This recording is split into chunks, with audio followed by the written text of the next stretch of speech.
Welcome to What in the Smut podcast, where the books are horny and so are we. I'm Elle. and I'm Kay. So I'm afraid to ask what's going on in the Smutverse this week.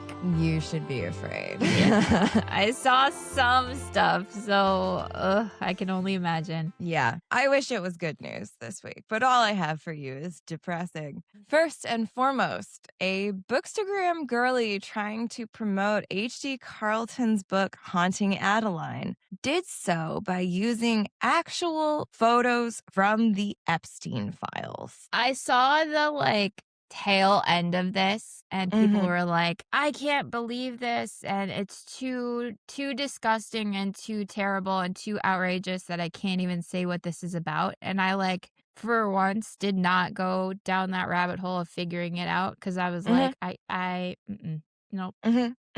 Posting child sexual abuse material to promote a dark romance is a choice. It's atrocious. It is atrocious, yes. And the author, H.D. Carlton, for her part, immediately posted on her own social media and on the content creator's post that this was not okay, and to delete the post immediately, which the creator did. I think it was up for a matter of minutes, but each minute was a minute too long. Yeah. But good God, the horrors of the world are bad enough. Can we not? Can we not use them to... Yes, Jesus. I feel like we have this discussion weekly weekly in the book community of here's how not to use tragedy to market your books. And I know that it's a hard time for American authors, especially right now, where they're girls gotta eat, and I have to sit here and market my books and get you to read them while the world is burning around me. But this is a new level of this isn't even your book. Why did you think this was a good idea? In what world? Haunting Adeline, it's not like this is a new release or anything either. It's just I read this book and this is what it made me think of. I have no words. I read Haunting Adeline, not the route I would have gone with that in any world. Elsewhere, a New York Times article featured a quote-unquote romance writer, and boy, do I put that title in the heaviest of fucking scare quotes, because she created 21 different pen names and used AI to churn out novels at a breakneck pace. According to the article, she produced more than 200 just last year, earning her six figures. There's so much to unpack here. From the fact that she purposely did not share any of the pen names she's used, to the fact that she holds classes to teach other people how to get AI models to write romance convincingly, which, interestingly enough, it doesn't really do. No. A lot of content gates that each of the major AI companies put on their models prevents them from writing explicit sex scenes. But all of it left me with a bad taste in my mouth. So instead, I will quote Katie Robert, an incredible romance author themselves, who posted, "AI cannot do what you, the author, does. It can only mimic, and mimic poorly. It will never catch up to your craft because you are always growing. If this tech was as cool as the people using it and selling it claim it is, it never would have been free. They wouldn't be trying to shove it into every piece of software we use. They are desperate. So yeah, it sucks right now, but you are unique and will continue growing your craft, and they can't do that shit. Keep going. We aren't going to let these motherfuckers win." This is wild to me because 200 books last year, earning six figures. All of that energy could have been put into actually writing a really good manuscript. Yeah. And perhaps getting it published for six figures. Yes. There's something to be said for hard work. And I think that when you take the easy way out, it doesn't ever end up working in your favor. Yeah. I think one of my favorite quotes about AI books was why would I bother to read a book that you couldn't be bothered to write? I like that. I was like, damn, yeah. Yes, yeah. I mean, some of the books that we read were like a human brain came up with that. Yeah. AI could fucking never. Also, I have to say that every time a commercial came on during the Super Bowl about AI, and it was frequent, Yes. I cringed. Every Yes. time. It just, like, it's scary, I know. I but know. you know what? Benito and Ricky Yeah. Oh Martin my God. and Thank Lady God for Gaga. Benito. Between that and Heated Rivalry, it's like the only thing that got me through this week. I finally watched it. My brain chemistry is permanently altered. I All 6 know. episodes? All 6 episodes. Yeah, I Oh my feel like God. yesterday was when you were texting me about episode 3. I love this for you. When did you have time to read our book? Yeah, I was busy. I was Mm. cranking through. Anyway, now let's talk about an incredible story of 2 people growing their craft and winning. Okay? So, we have a very special episode. This is episode 50, which is insane to me. Absolutely cannot wild deal. that we have done this 50 times. But this week, we were lucky enough to receive an advanced reader copy of A Gold Medal in Love by Alex LaBruyere. And she will be joining us at the end of this episode for a quick little interview. So we'll get some of her thoughts. But this synopsis says USA sports serve a different sort of competition as figure skating's frosty ice queen meets hockey's golden retriever. Imani Gray is known as winter sports ice queen, and she's smart enough to know that moniker has a dual meaning. Her whole life has been one battle after another, but it's all been leading up to this, the chance for figure skating gold. Nothing is going to stand in her way. Not the Russian favorite, not the reporters who keep using microaggressions that cause her to tank interviews, and certainly not Blake Floquet, the arrogant masked hockey player who she's forced to room with at the games. As her career reaches a peak, she starts to unravel, but there's one unlikely person who stands ready to catch her, and their dimpled offers to help might just be her saving grace and the way to win it all. This is an FX kinky sports rom-com featuring 2 messy lesbians. Please check the author's website or Front Matter for content notes. And if you have any questions, please reach out to the author.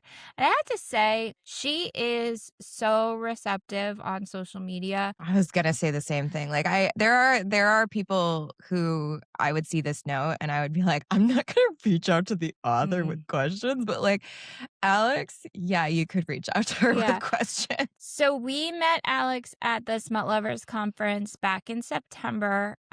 We had done an episode on her book that one time with the margarita. So I went up to her and I was like, we're obsessed with you. And she was so kind and gracious and so excited that we loved her book. And since then, we've become, we'll call her friend of the pod because she's constantly sending us recommendations for books that we should do. And she's just so lovely and wonderful. And we can't wait to talk to her. Yes, it's going to be so great. So let's talk about the front matter because I think it's important to call out ahead. And Alex does a really good job at the beginning to like make sure that you are aware. The grocery list includes eating disorder, specifically anorexia nervosa, to include body dysmorphia and fat phobia, racism, sexism, misgendering, homophobia, lesbophobia, hand necklaces and choking, impact play to include face slapping, dom-sub dynamics, public sex, religion kink, sex toy play to include strap-ons, ruined orgasms, biting, praise, and degradation, bondage, fisting, squirting, dacrophilia, spit play, and consensual non-consent. 1, if you find a trigger that she didn't list, please tell her. If any of the above encroaches on your mental health, proceed with care or not at all. Your triggers are valid and unique. All characters engaging in sexual situations are 18 or over. The way that kink is depicted in this book is not meant to be a guide to the lifestyle. And finally, listen, this book goes hard on the eating disorder. Please take care of yourself if that's a trigger for you.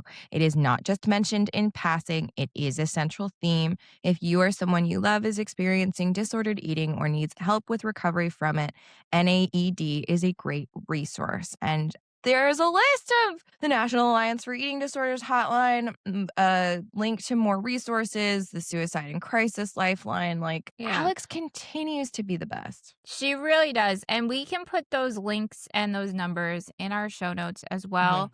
She's fantastic, and Yeah. this is happening more and more with people, with authors, including those links and those resources in the front pages of their books. Yeah. Now, we did skip over where our smut scale rating is. It does include CNC, but just talk of them being on board with it. Yeah, I don't think there's places where she says that's too much, but does not safe word out. And I think that's probably like the extent of any like on page CNC. And like, I do think too that like the way we talk about our level 4 is like it includes non or dub con, which I think is like not pre-negotiated. It feels like to me. Yes. And there were full on negotiations. Boy, were there negotiations. This, I don't know. I loved it. I loved I have so much to say about it. So I think we can put this at a 3, even though CNC is listed. When you think of like dark romance CNC, this is not dark in any way. In fact, like she's not kidding when she says like golden retriever dom, which is hilarious. So, because this was an ARC review and it did just come out 2 days before we're recording this. So, by the time you listen to this, like it'll be fully available. We'll have links in our show notes for you to download it. Please do, please give Alex her flowers because wow, what a fun read. Yes. But yeah, there's no real reviews yet. And when it's an ARC read, I don't love to pull those reviews anyway, because despite the fact that this book was fantastic, I like to pull a range.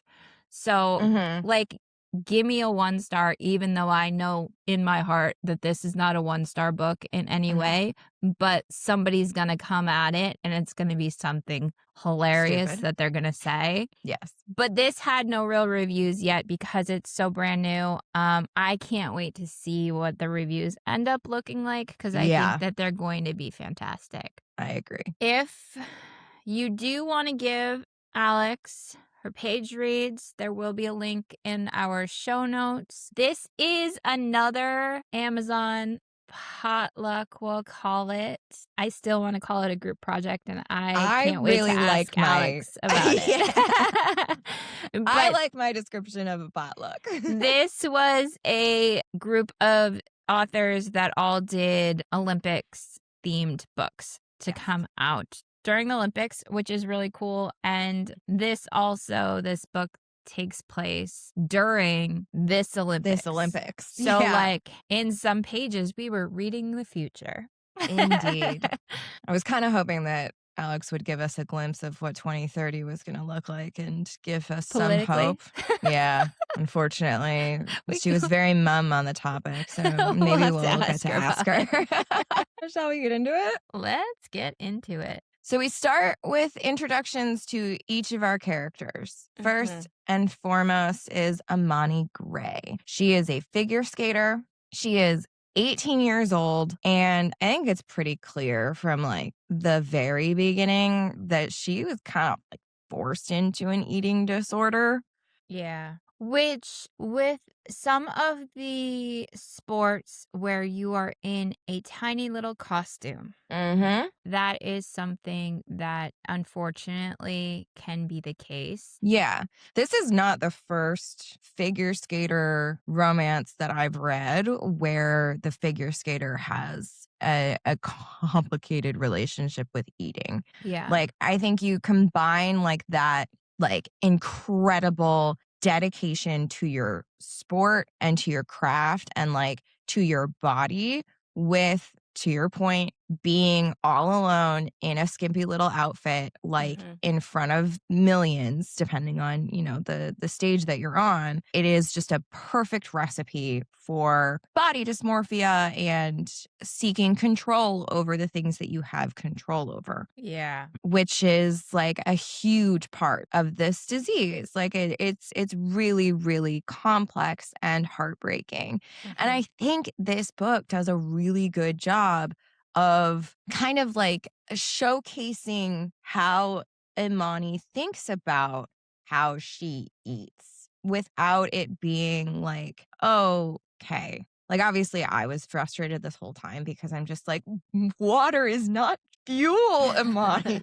You are an athlete. This is crazy. But I do think this was a very realistic look at the suffering that people go Yeah. through. We also get the information that she is a Black second generation immigrant. Mhm. Her mother is from Jamaica. Mhm. So again, not only is she a figure skater who's Mhm. dedicating her life to this, but it is a primarily white Oh, yeah. female sport. Yes. So she has got more eyes on her because of the color of her skin, Mhm. which also adds to her stress or the pressure of Yeah. having all those eyes on her, and she's getting microaggressions and sometimes flat out just I actual was gonna aggressions. say, some of these, there's no micro about Yeah, there's no it. micro in some of these. So, yeah, it's a lot of pressure. Mhm. And Alex did a really fantastic job developing these characters. Yes, I completely agree. So, in our first look at Imani, we also meet her coach, who sucks. Mhm. God, I hate this man. Yeah. Coach Lowell.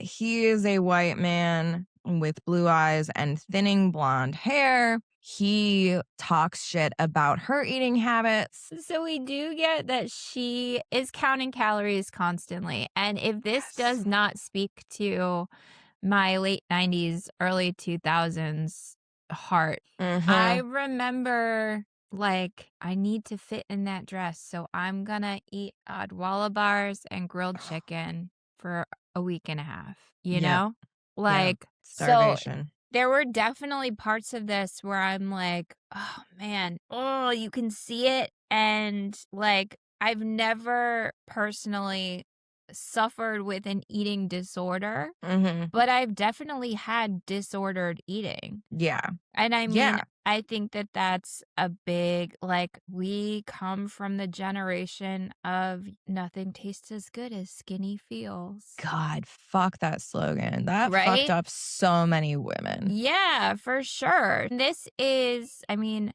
Imani is 18 years old, but in this Yeah, in the 18 current years old day. in 2026. Yeah. I think about that a lot with like young people today Mhm. because our childhood was still offline. And Yeah. then like preteen to like teenage level was like when the internet kind of like exploded. And so we ended up with like still, I don't know, some of our worst moments like are just buried in like Facebook albums, Mm. that like no one will ever look at. But there are so few things that like are captured and displayed in like 1080p, and Mm. it just seems like that would be so exceptionally damaging to young people to be so on display in every single aspect, like Yeah. to be so connected. I agree entirely because like there's lawsuits out there right now that like Mhm. the social media companies know what they're doing. They're making kids addicted to the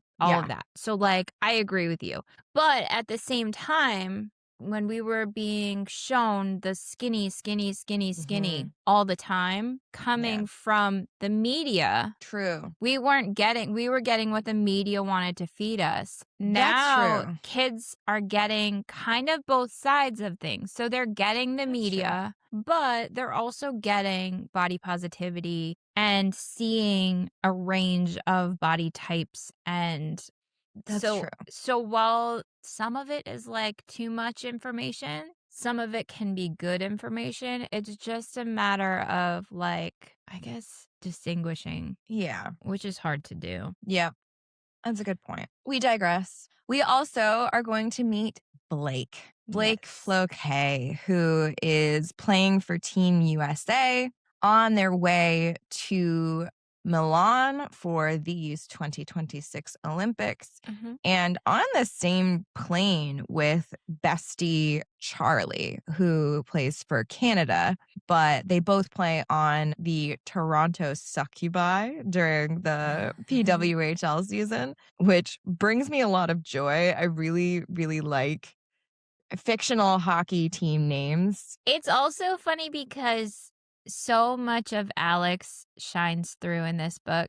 Yeah. From our brief time knowing Mhm. her and our interactions with her, which are very limited, but Yeah. so much of her personality Personality. shines through in this book, which is really cool to see. Yep. Blake has long blonde hair, cornflower blue eyes, a fully tattooed body, dimpled cheeks, and a 5'11" frame that makes them a beast as a defenseman.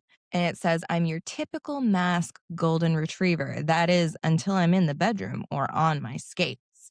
And so we're like gonna immediately kind of get vibes about Blake that they are into some kinky stuff, I think. And I do love seeing a friendship. Yeah. It does say that Charlie keeps me in check and I bring a silly goose brightness to her life. We balance each other out. When we're playing on separate teams, who's going to keep me from going postal? Olympians, prepare yourself for the hurricane that is Blake Floquet. So it just, I don't know, they have a really great friendship, which we see enough where if Alex wanted to, she could create a spinoff for Yeah. Charlie. Because Charlie has her own romance in Milan that we don't really see much of. We know that it's kind of happening and it gets mentioned a lot. But yeah, I was thinking that too. Like, if this were not a potluck, like, Charlie would definitely be the next spinoff book. But we get to the village and the coach is handing out room assignments. And Blake thinks that they're going to be rooming with Charlie because I think they've roomed together before at the Olympics Because they play on the same team at in the home. PWHL. Mhm. So that is, they're like, it's well known that they're very close. They're best friends. So, like, Yep. they just kind of assumed they're going to make it easy on them. But instead, Blake discovers that there's a new person in charge of rooming assignments, and they wanted athletes from the same country to room together. So because Charlie is playing for Canada and Blake is playing for the US, they are not going to get to room together. I love this little bit of contrivance. I feel like in the real world, you probably would have been roomed with one of your teammates from Team USA. Yeah. But we love a forced proximity romance. So instead, However, yeah, the figure skaters are still Team USA and they compete as a team. They get team medals also. It's not just individual. Yeah. So we discover that Blake is going to be rooming with Imani, and Blake goes on a rant. It's so funny. They say, is this the figure skater who is known for being a complete ice queen? And no, I do not mean that she's at the top of her sport, even though I have actually heard that she is. I mean it in a derogatory way, like she's unapproachable, unfriendly, and downright hostile. That Imani Gray.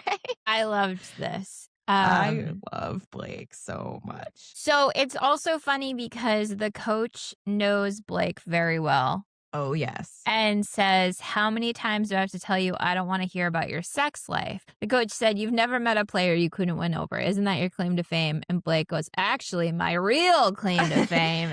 And just the tone of their voice tells coach that they need to stop talking right now. I love it so much. And then the coach says, can you pretend you're in a corporate environment and just shut the fuck up every once in a while?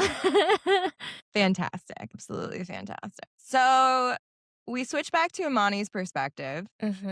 We get into the room And what a first impression. Yes. Because Imani is about to misgender Blake. A lot of the interactions that Blake has, like people call them ma'am in the hockey rink, like because they're playing for the women's hockey team, there's Yeah. kind of like an assumption there. But Imani turns and is horrified when the person who walks in the door to her room is male. I don't know who he is and how he got into this room, but he's wearing a baggy Team USA tracksuit and a backward hat. Tattoos creep out from around the top zipper and sleeves, making his tall height seem even more imposing. This also, Uh-huh. we did get information that Blake is 5'11". I was wondering if you were going to call that out as not that tall. Yeah, I am.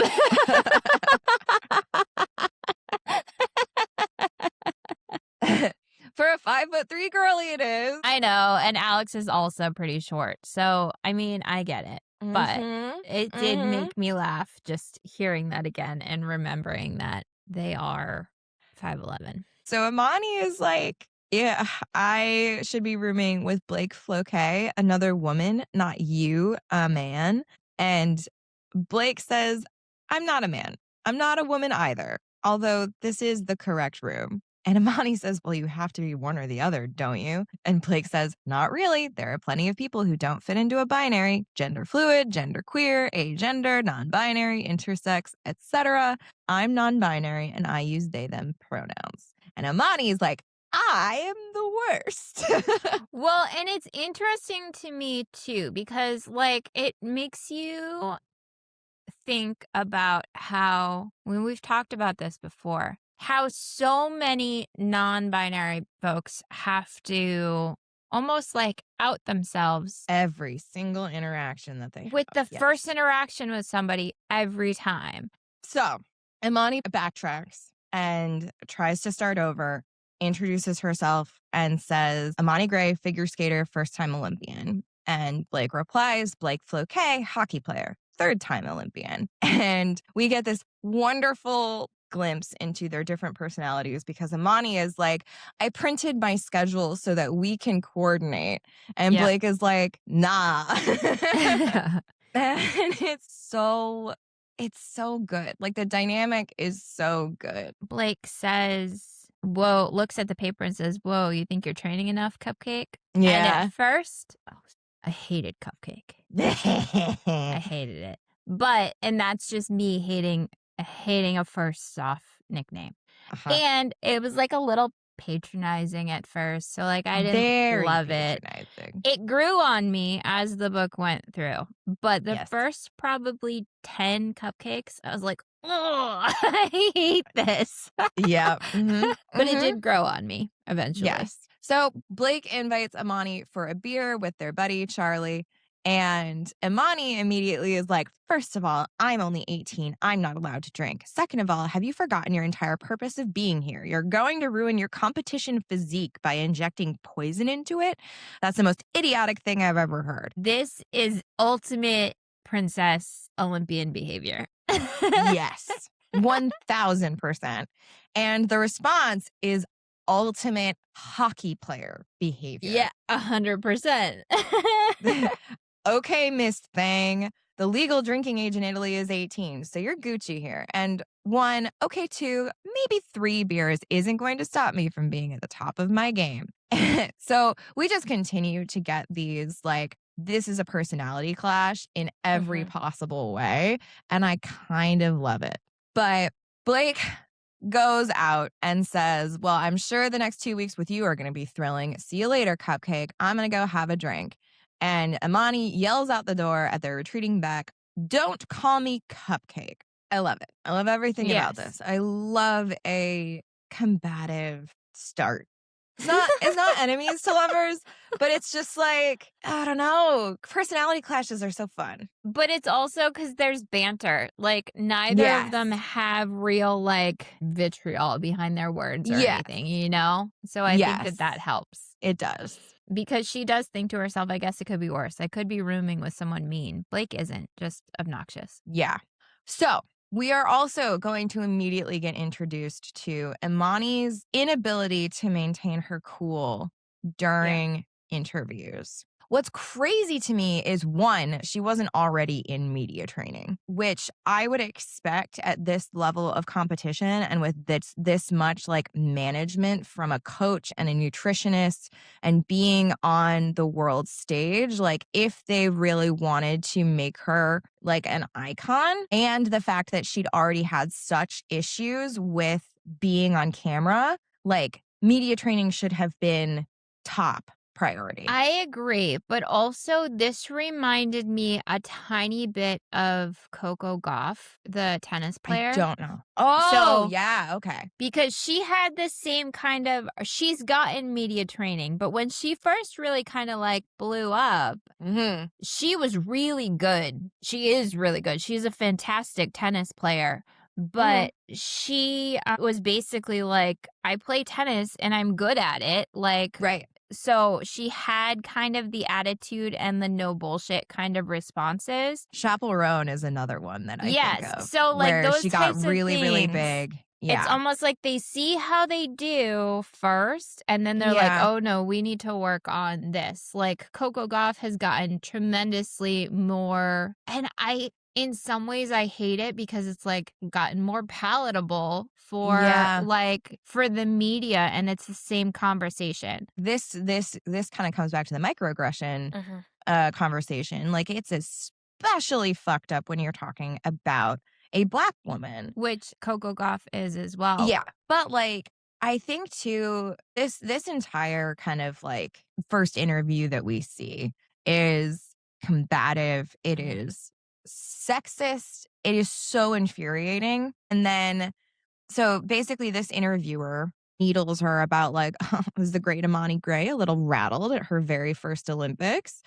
They talk about Katya, who is the Russian who she's like basically mainly competing against. And Yeah. then he says, you are known for skating with unmatched passion. Tell me, where do you find your inspiration? And it's so gross. It's gross and it's so real Yeah, of because, course it like, is. I think about those interviews with, like, Scarlett Johansson being like, Mhm. "Were you gonna ask him about his costumes in the movie? Or are you just gonna Yeah. ask me because I've got boobs?" Like, Right. so it's the same kind of thing, and this interviewer is kind of trying to, there's been speculation on her Yes, sexuality, of so course. he's trying to out her, Yes. which is so messed up, and, like, it's the fact that it's still happening. It's been happening with Mhm. Connor's story Yep. from Heated Mhm. Rivalry, Yep. and they're really pushing for, like, it's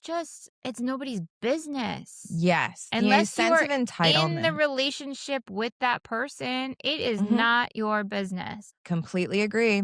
And Imani also completely agrees because she loses it.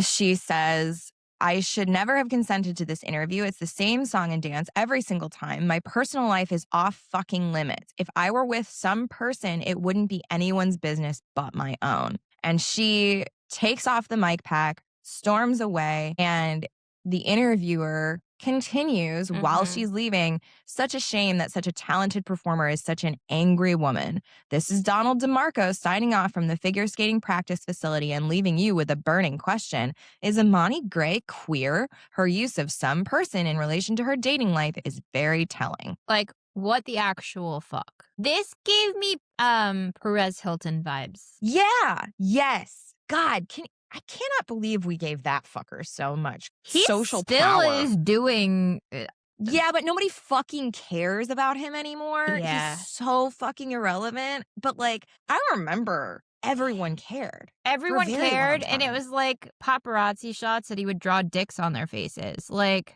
The 2000s were so fucked up. they were terrible. and, and yet they were preferable to the present. God, what a vibe. What a fucking vibe. Oh my God. But like, this is also Imani and Blake. There's an age gap here. Blake is 28, Imani is 18. And like, we are gonna get like what I would call a Little Mermaid moment But daddy, I love him.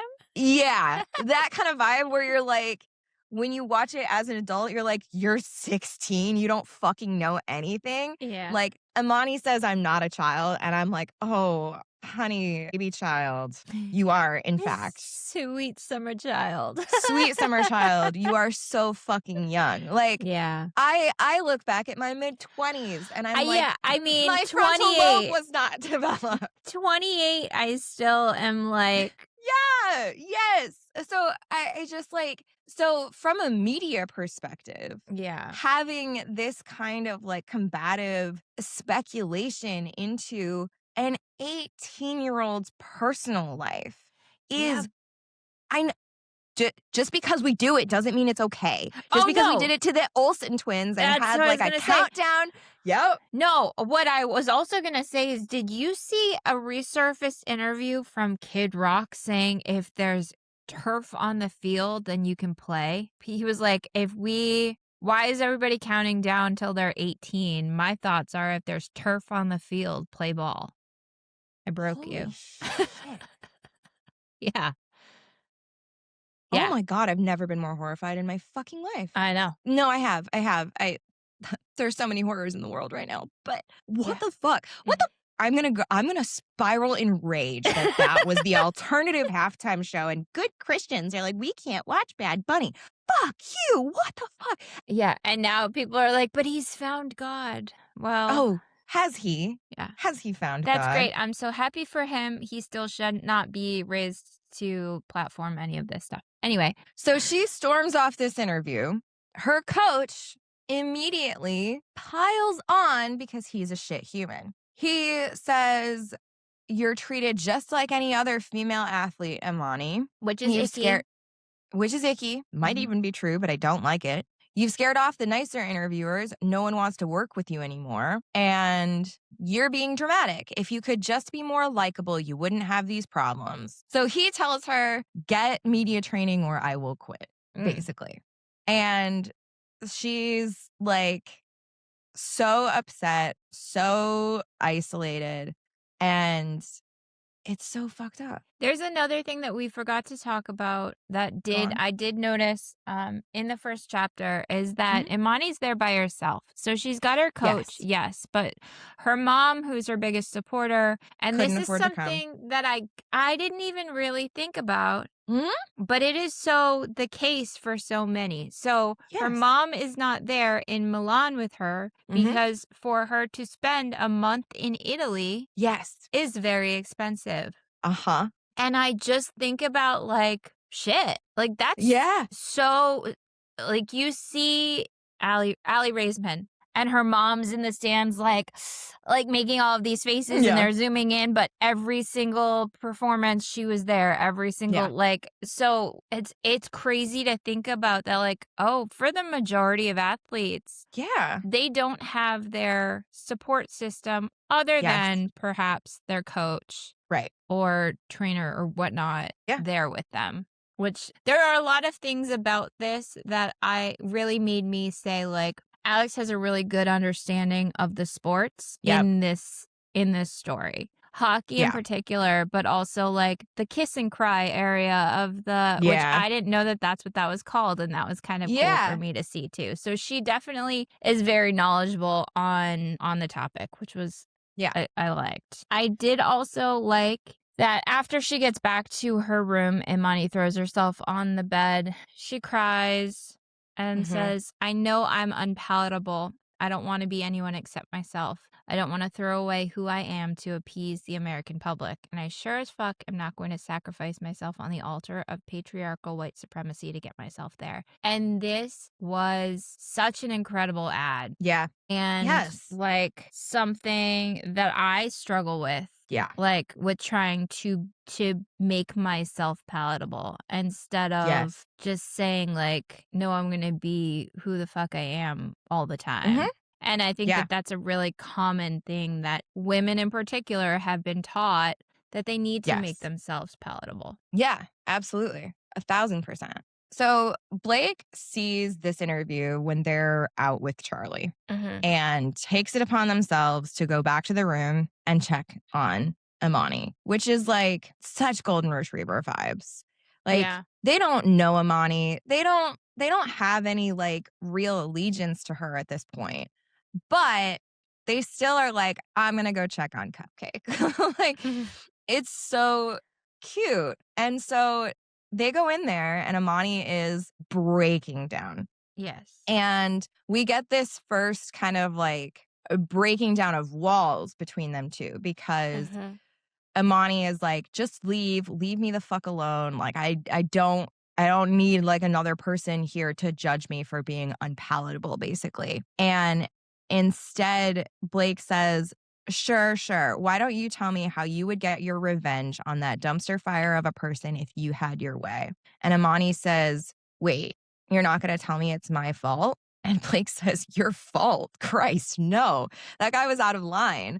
When you're a femme presenting person in front of a camera, people think they can ask you whatever the fuck they want to and rely on your media training to sit there and take it. I mean, there are definitely better ways to butter up your interviewers so they get distracted and don't revert to bullshit lines of questioning, but that doesn't mean that anybody should blame you for what happened today. He was a certifiable dick. It's just, and this is like crazy. That this is the first, the first piece of person. support. Yeah. We also get that Blake does ask, is it okay for me to touch you? Yes. Before they sit down and start to rub Imani's back. Yes. So, and that is a very constant theme throughout where consent is huge. And I really, really liked that as well. Yep. But we do get like how Blake is like, you should see my interviews. Every time someone brings up my gender, I just charm the pants off them and completely redirect them to my mad skills. Yes. It's so good. So Blake suggests that they go get some dinner. And Imani looks visibly panicked by the idea of going to the dining hall. So Blake suggests they go to a restaurant instead, just the two of them. And I loved this line because Blake starts to change to go to dinner and notices Imani watching them change. And Blake thinks, if I commented on it, I bet she'd try to say that she's admiring the tattoos that cover my body. But I know the difference between a tattoo admirer and a sapphic eye fucking. Which was fantastic, but also we got that same thing in... It reminded me of Valentine's Slay. Yes. Very, very similar. But I mean, you can both appreciate the tattoos and the body that they're on. Typically, in my experience, the tattoo makes the body a little more appealing, in my experience. They end up at a restaurant that's close to Olympic Village, but seems very touristy. And they sit down, and Blake orders ossobuco and a beer. And Imani is like, I told you I'm not getting anything. I'll have a water. And Blake is like, you need to eat something. Come on, be a good cupcake and open up that menu before I order you something you don't want. Yes. Which, here's the thing. I hate this.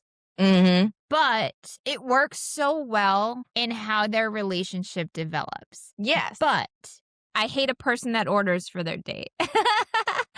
But also, I loved the Dom-sub dynamic so much in this that, like, I understand it. Yeah. When we immediately get vibes from Imani that she likes it because she thinks I need to stop feeling so hot when Blake gets serious and orders me around. We've got all the pieces for the makings of a good Dom-sub dynamic. I think the Dom-sub dynamic works really, really well. I will say that this entire story, I was like, oh boy, I am so not a sub. And this entire story, I was like, damn.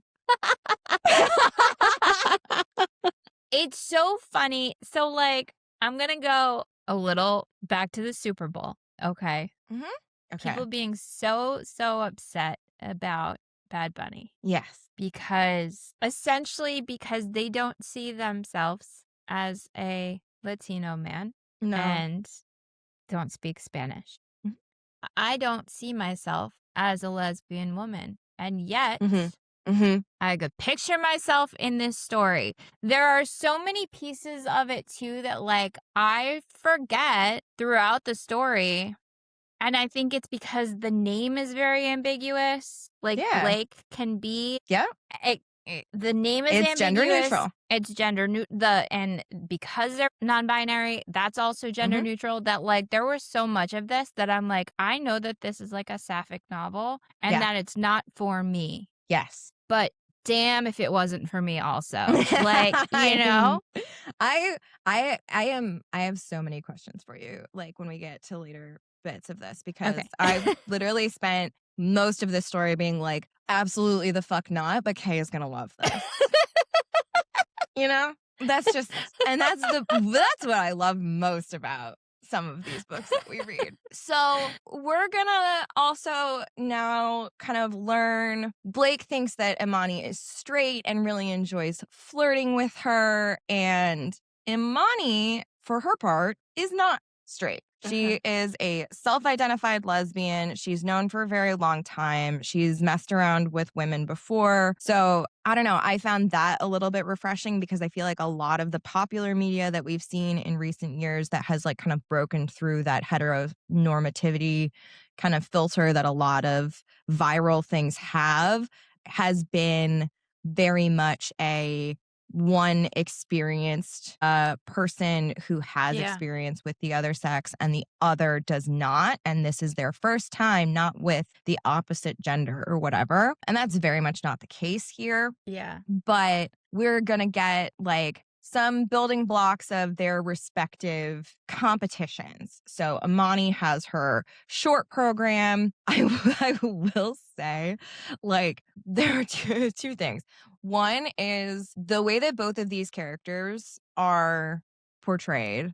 One, Blake as diagnosed ADHD, and the Yep. other with Imani kind of like, I don't know, I don't want to Very type armchair A. diagnose. Yeah, I was gonna say probably some OCD in there. But like the way that Alex describes Imani during her short program as being like super distracted about like Blake and how Blake Yeah. made her feel, I was like, I don't want her to fuck up. I want her to focus. Like, this is stressing me out. Like, but there's a certain joy to seeing someone's mind described the way mine feels, of Yeah. like her thoughts as browser tabs being open and having a Mhm. bajillion of them open. And one of them includes the like insecurity of whether Blake wants her back. So we're going to have a little bit of that flavor. Yep.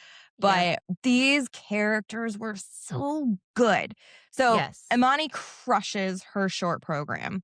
We're gonna fucking get more of her coach being an asshole. Yes. I did like there's a little ad in here which also speaks to Alex as a human. Mm-hmm. It says, "I love the unhinged theory that Shakespeare was a woman. Fight me." Yeah. Yes. It's Which so good. I was There like, are a "Oh, no, couple of that is, those. again, Alex peeking through in the writing." But Yep. yes, her coach is an asshole. Mm-hmm. She nailed her whole fucking program. Her team is like all so excited for her. She's like, they're being so nice. And then her coach is like, I don't want you to get swept up in accolades and forget about our goal. You need that triple axel to win gold. Like, Like, celebrate well, she hasn't even gotten her score yet. Celebrate yeah. what she just did and then work on the Mm-hmm. next part after the cameras aren't on you anymore. Yes. Yes. Um Because we're going to get a fucking question about it because uh she does have a super tense interaction with her coach.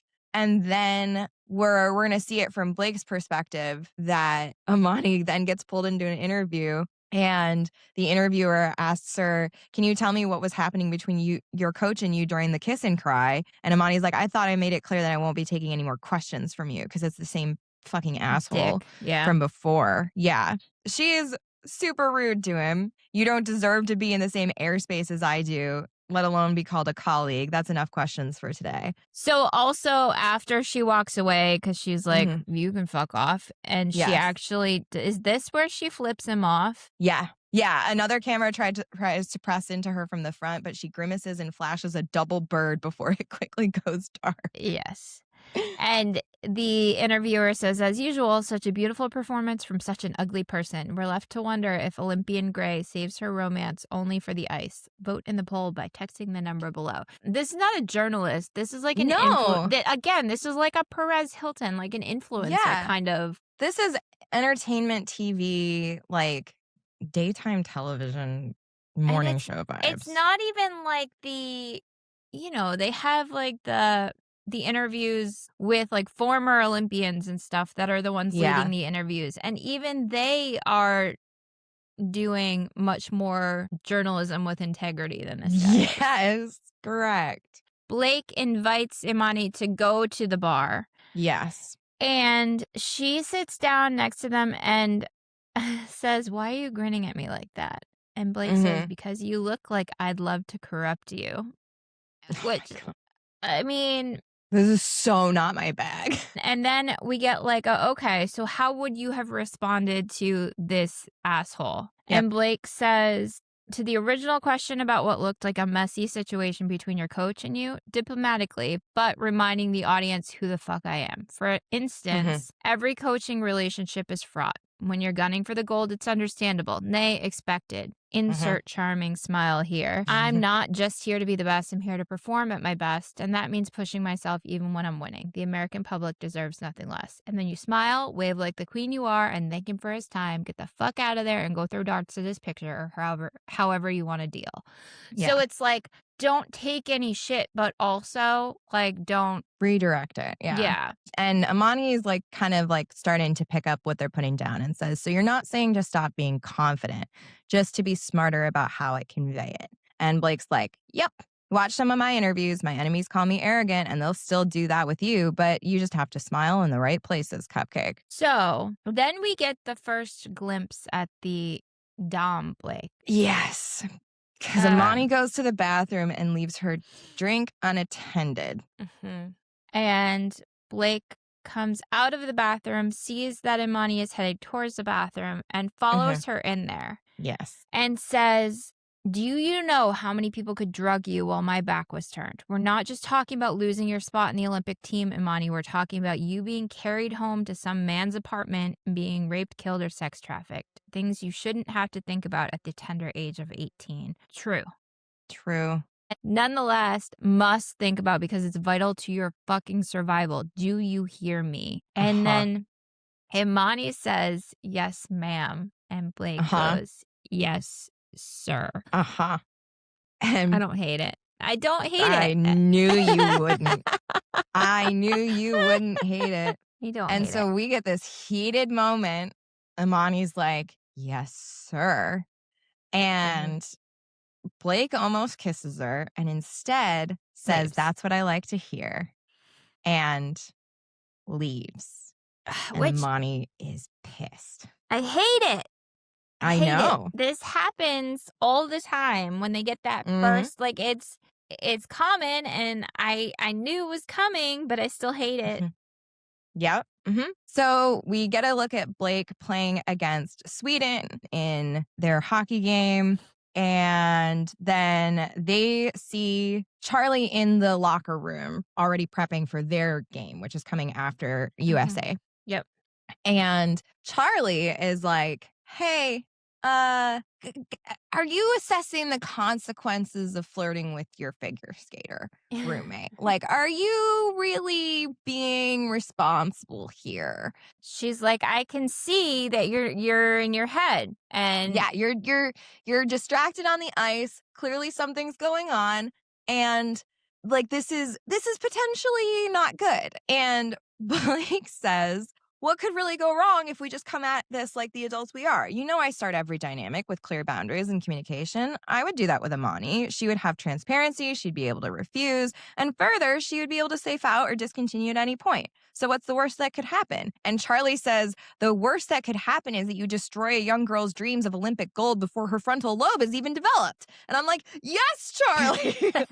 Correct. Blake says she's not that young. And yes, she is. 18 is young. Like I I don't do very well with an age gap because I have my own baggage here. Like, Yeah, and I I will mean, acknowledge. I like an age gap, but I typically like an age gap when the younger individual is Fully formed adult. like past the barely an adult kind of thing. Yes. Yes, this is literally a barely legal situation. Yes, which Literally. in terms of the first Olympics, all of Mhm. that, it wouldn't make sense for her to be much older than 18. So I I know. understand why it was done, although there were certain parts of it that still I had to kind of it made me a little uncomfy. And I think some of Yes. that is just because of the state of our world right now. And Yeah. I'll leave it at that. Yep. I agree. So Imani gets back to the room. Huh. She's giving herself a little pep talk about Oh my how she's gosh. eating too many calories. And Blake gets back and is humming something. I will say. Yes. I will say. Amani's talking about or thinking about how, like, if she called her mom would talk some sense into her, but she really can't afford not to listen to Coach. After all, I agree with him. I crave the gold so much that I fall asleep with a taste of metal in my mouth every night. And I have in my notes, That's that's the malnutrition. yeah. Yeah. I mean, I didn't even think about that, but you're right. That is like an That's actual side effect of literally the yeah. malnutrition. But So Blake gets in and they're kind of doing their thing, getting stuff mhm, put away and humming. And mhm, Imani's like, "What song's in your head?" Which I've been guilty of both mhm. sides of this, asking like, "Hey, what song's playing in there?" Yeah. Then we get like, "You're dancing." Mhm, And Blake goes, "Nah, I'm stimming." mhm, A lot of neurodivergents have to get their excess energy out, helps to calm our nervous system. So mhm. Imani's like, "Can I ask what flavor Yeah. spicy are you?" And so Blake says, "I'm ADHD." They talk about that a little bit. They're teasing each other. There's some more good banter. They're talking about the music they listen to. It's cute. It's cute. We talk about what our music preferences are, and Blake is laughing about the Ice Queen Imani is smiling. Look, y'all, I made her smile. Alert the media. It's just really good banter between the two. Mhm. So then Blake apologizes and says, "Let's talk about it." Because Imani says, "Maybe I should call you out for last night." And Blake says, "I'm sorry that was a bit hot and cold of me. I shouldn't have followed you into that bathroom. I shouldn't have trapped you against that sink. And I certainly shouldn't have almost kissed you."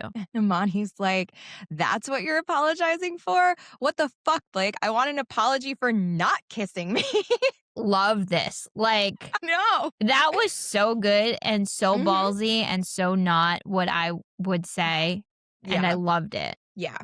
I love how I mean, obviously, Alex is like, this is not a guide to the Yeah. lifestyle. However, boy, do we get communication and Yeah. negotiation. And And everyone's going to be so direct about like what they want and what they're feeling and what they're looking for. And it's just like so refreshing. it is also like it's not usual for us to see the negotiation process in a Yeah. romance novel. Yes. Blake gives like an overview of like, they're a Dom. Mhm. I think you're a natural submissive. That's why I don't think I can do vanilla with you. Like, they're kind of laying out, like, this is a problem because I think you want vanilla, and that's not something that I can do. And I know my limitations. I have to be the responsible party here. I am a dominant, even if I'm not your dominant. So, no, we will not be kissing. We will not be fucking. Like, none of this. Absolutely not. Like, basically says, we're not doing this. They're trying to be responsible. Yes. And then giving her all of that to kind of chew on for a little bit. They Blake just goes, leave. "See a cupcake," and leaves. And Imani yells, "I'm not your fucking cupcake." Yep. Again, like, I think I got more on board with the nickname Mhm. because she also hated it at first. And then she comes around to it Yeah, also. and I think that that's why I came around to it because Yeah. typically I hate a nickname like that. I But anyway, know. also Cupcake and Good Girl went hand in hand so many times throughout this that it just flipped a switch for me. I don't know. We do immediately get a backtracking from Blake because Yes. Blake, literally the next page, Mhm. plays a hockey game against Italy and then, high on the adrenaline rush of that win, comes back to the room and like sees Imani sitting there and goes, "Let me ask you a question. Do you still want me?" And Imani says yes without hesitation. Blake says, "Do I have consent to kiss you?" And she nods. And Blake says, "I'm going to need verbals, Imani." It was so good. It was Uh-huh. so good. Like, and this is one of those things where, like, consent is sexy. Consent is sexy. I agree. And, like, people saying, like, "Oh, they asked to kiss me. That's so weird." No, that's such a fucking green flag. Yes. Yes. I love it. I love it so much. We get one hell of a first kiss, Uh-huh. which I really thought worked. Yes. Like, ooh, ooh. But that's all we're going to get here because Blake backs off and says, "We have to have a conversation first." And Imani is like immediately taking this as rejection. And Blake is like, "Yeah, Same. fair. Yep." And Blake is like, "No, no, no, no, no, no, no. I'm not cutting you off. I'm just saying we need to talk. All right." And continues, "Cupcake, I'm not rejecting you. This is me wanting to start something with you. So why don't you tell me what you're thinking? Let's start there." And Imani says, "You're treating me like I can't make up my own mind. Everyone treats me like that. Like you know better than I do what to do with my own fucking body." And Blake is like, okay. I'm actually trying to do the opposite of that. What we are about to do is a negotiation, and it's a reflection of how much I respect you and your bodily autonomy that we have this discussion. Every dominant should start a dynamic this way. I realized that I made a lot of decisions for you the other day, and that was bullshit behavior on my part. All of this is great. So great. And Yep. there's so much of this that, like, because we get both perspectives, we get Blake thinking, like, I don't want her to get into a relationship later on with Mm-hmm. some wannabe Dom that doesn't actually understand what How to should do be this going safely. into this. Yes. Yeah, exactly. And so they lay it all out. Blake asks Imani, "What do you like?" She says, "I like penetration." And then like, "What else?" And Imani's like, "Why don't you tell me since you can read me?" And like, I think I like this less because we're still getting that like inexperience from someone who is also so much younger. Yeah. And I think for me, I just can't connect with this story. It's not I for me. think I think though that this is also like you can be experienced sexually but Mhm. inexperienced in talking about it. And I think about like in Yeah. terms of just how much more comfortable I've gotten talking about sex in the past year. Yeah. Yes, Like absolutely. there were books when we first started that were like, let's skip that because that's something that I'm not ready to talk about yet. Mhm. Um Mhm. so like certain things and with you need to have experience talking about it. And I did appreciate that this is like Blake safely giving her that space to go Yes. through the experience to make it be like, no, this is okay. We should be having these conversations. We should be talking Yes. about it. And I need the verbals. I need like it Yep. just I thought it really worked. Yeah, I agree. Blake talks about the things that they like. "I like a formal dom subs dynamic. I like restraints, but I'm not good with rope, forced orgasms, choking. I They like impact," which I've learned is also like the face impact, especially. And it was like, oh no, no, no, no, no, no, no, no, Yeah. thank you, not for me. And discussion about anal and establishing of safe words. They use the stoplight system, so they're going to use green, yellow, red. We detail out what that means, and then after all of this, Imani is like, "Okay, I'm in. And Blake's like, no, I'm off to the pub. You're going to think about all of this. Yeah. You're going to sit with it, figure out what you want, and then we'll come back to it. Also, there was so much of this, like, she's got big brat energy, and it's Oh, talked yes. about a lot, and she Yes. also is impulsive, and that's talked about a lot, and there just Mhm. were so many ways where, like, as a straight white woman, I Mhm. saw myself in Imani, who was Mhm. neither of those things. Mhm. Like, it Yes. just was a very, like, so well written that Yeah. she gave so much depth to this character, Yeah. but in doing so makes people realize, like, we're not all that different, No. you Well, there's know? a Like, reason why reading, like, makes you a more empathetic person because you get yeah, to experience other perspectives in a way that no other media really allows for. yeah, Like, watching TV shows and movies is not the same thing as, like, creating the visuals in your head and yeah, being in someone's head. You don't get that from other forms of entertainment the same way that you do here, where you get to feel what Imani's feeling. You get to identify things that like you might also feel. And thus, because you've established that common ground with a character, then you can have more empathy for their other experiences that maybe you don't have because yeah. you've like created these connections. Like, Reading's cool. Do it, people. yes, yes, it makes you a better human. It just does. Yeah, it does. Anyway, so we're kind of left with this hanging in the air.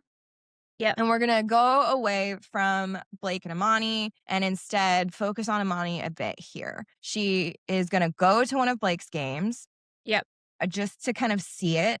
And her mom calls while she's at this hockey game. This is also funny to me because it's like she's walking into this with no knowledge of hockey whatsoever. And None. in some ways, I pictured this as like Taylor Swift walking into her first Chiefs game. Like, I don't think she had really any knowledge of football Yeah. going into it. And now, like, she's identifying plays and all of that stuff. So, like, Mhm. it made me laugh. So she ends up talking to her mom on the phone, and her Mhm. mom is the best. Yeah, she's adorable. Yep. And wants to hear all about Imani's new friend. And I also she's so open-minded. Because Yes. she goes, "It's my roommate. The room arrangements got weird. They're a hockey player." And she goes, "They? You're rooming with more than one person? Is this a throuple sort of scenario? I don't know if I'm enlightened enough for that. Maybe call me back and start the conversation over." And it's just like her mom is so happy for her. She's Yes. like, "Okay, so who is this they?"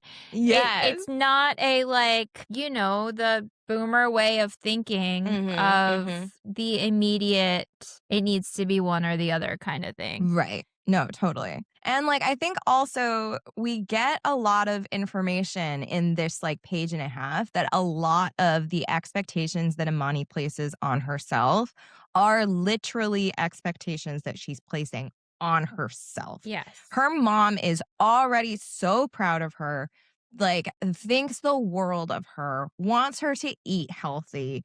Like, you've already made me proud. You're like, have some fun. have have some fun with this girl, this person along the way, okay? For your mummy who can't be there, do this for me. Like she wants her daughter to have a full life and Yeah. not feel the burden of just because you're representing the US, you don't need to win gold. Like you just don't. She also says to her, "Amani, what's the point of getting that medal if you're not even enjoying yourself? Would you please let this Yeah. person take you out, show you a good time, feed you a good meal? Yes. You are eating, aren't you?" Like, Yes. it just was really great to see that, like, the pressure that's being put on her is coming from herself and her coach. It's not And coming not from her from, mom. yeah. Yeah. So, Blake gets back to their room, and Imani is on the floor naked in a Uh-huh. submissive position.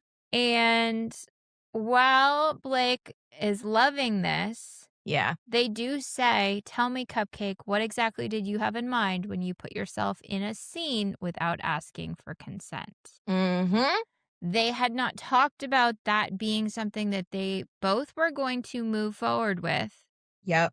but I feel like Blake deals with it well No, yeah. because Because this is a hard line to walk because, like, Imani is obviously going to take it as rejection that Mhm. Blake is telling her, like, you crossed a boundary here. But they do a good job of being like, we talked about this. Did I or did I not tell you that if you were going to accept me, that you were to simply say, sir? And no part of those instructions was to present yourself to me in a submissive position, naked or otherwise. Like, that's Yeah. really important. Just because you're the submissive and you're entering into this agreement with a dominant, you still have the ability to cross that person's boundaries. Yes. And you have the ability to, like, create a situation that's not good. And Well, I think and that that's safe a words really aren't good. just for the bottom. No, correct. Yeah, I Um, really liked it. So they talk about what are their hard limits. They talk about aftercare. That, mhm. like, all of this was so good. Then Blake says, lesson 1, we are in a scene as of this moment. That means you don't speak unless spoken to. There will be punishments for disobeying rules. You may speak to answer and only to answer. And so, like, I love the clear delineation of, at least in the beginning, because Yeah. their relationship will evolve as we see, like, in the epilogue. Yeah. But to start, they are specifically in scene or out of scene. And, like, starting this first sexual interaction with, like, we are now in a scene, Yes. I think is great. Again, it's not a guide to the lifestyle, but I think it's a good kind of indication of, like, here are the vibes you should be going for. Yes. And so at one point, Blake says, "I asked you a question, Imani." And Imani goes, "That's not fair. You distracted me." And they go, "What was lesson number one?"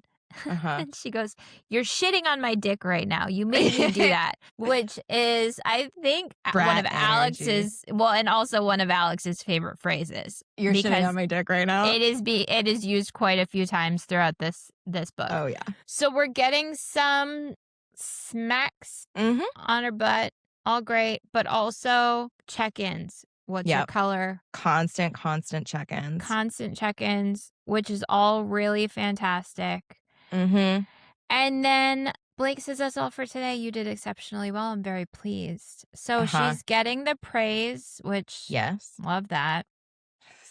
And they're still kind of in the scene, but they're getting some to more of the aftercare. They're talking about it, talking about their feelings, talking about how she's feeling, Mhm. going through all of it. And then we also get, "If I'm going to be your first kinky experience, I'll have to take all the time possible," because she's like, "But Mhm. we don't have a lot of time. We're only Right. here for a couple weeks." Yeah. They say, "I'm not going to have you walking out of my arms and walking into the clutches of a fake dom. I want this week imprinted on your mind permanently, and I want it to be as valuable as it is sexy."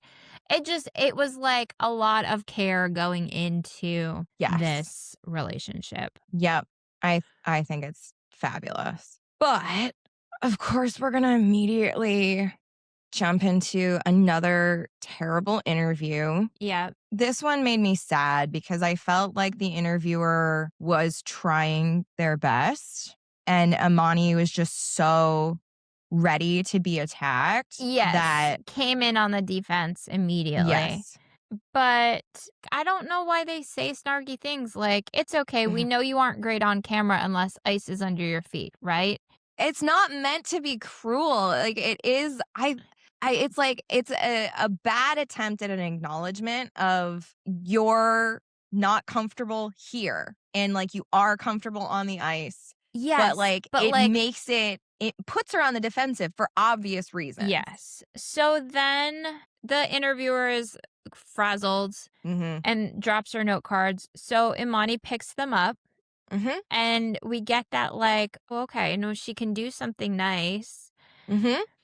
And then this one I didn't love because, yeah, you're right. So, like, it's been over 20 years since we brought a women's individual figure skating medal back to the States. It's a lot riding on you.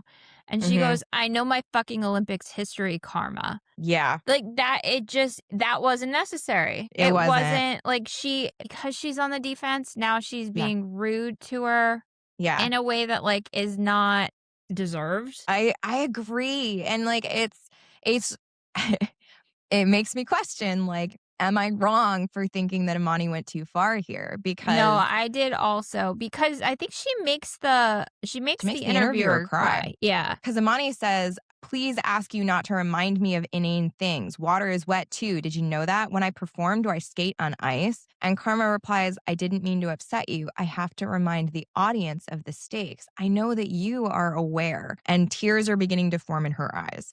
Yeah, it's a lot. Yeah. It's a lot. So then she takes off her mic and whatever. And as she walks past her coach, she's like, you can't get mad at me. I'm trying. And she goes back to her room. And when she walks into her room, Blake is napping in their bed and she slams the door to wake them up and basically like... Because she thinks, I know I'm overdoing it, but I can't simply ask for my needs to be met. That would be insane of me. What a mood. Yeah. But Blake wakes up and is just like, come over here. How about we'll just sit here until you tell me what's wrong? How about that?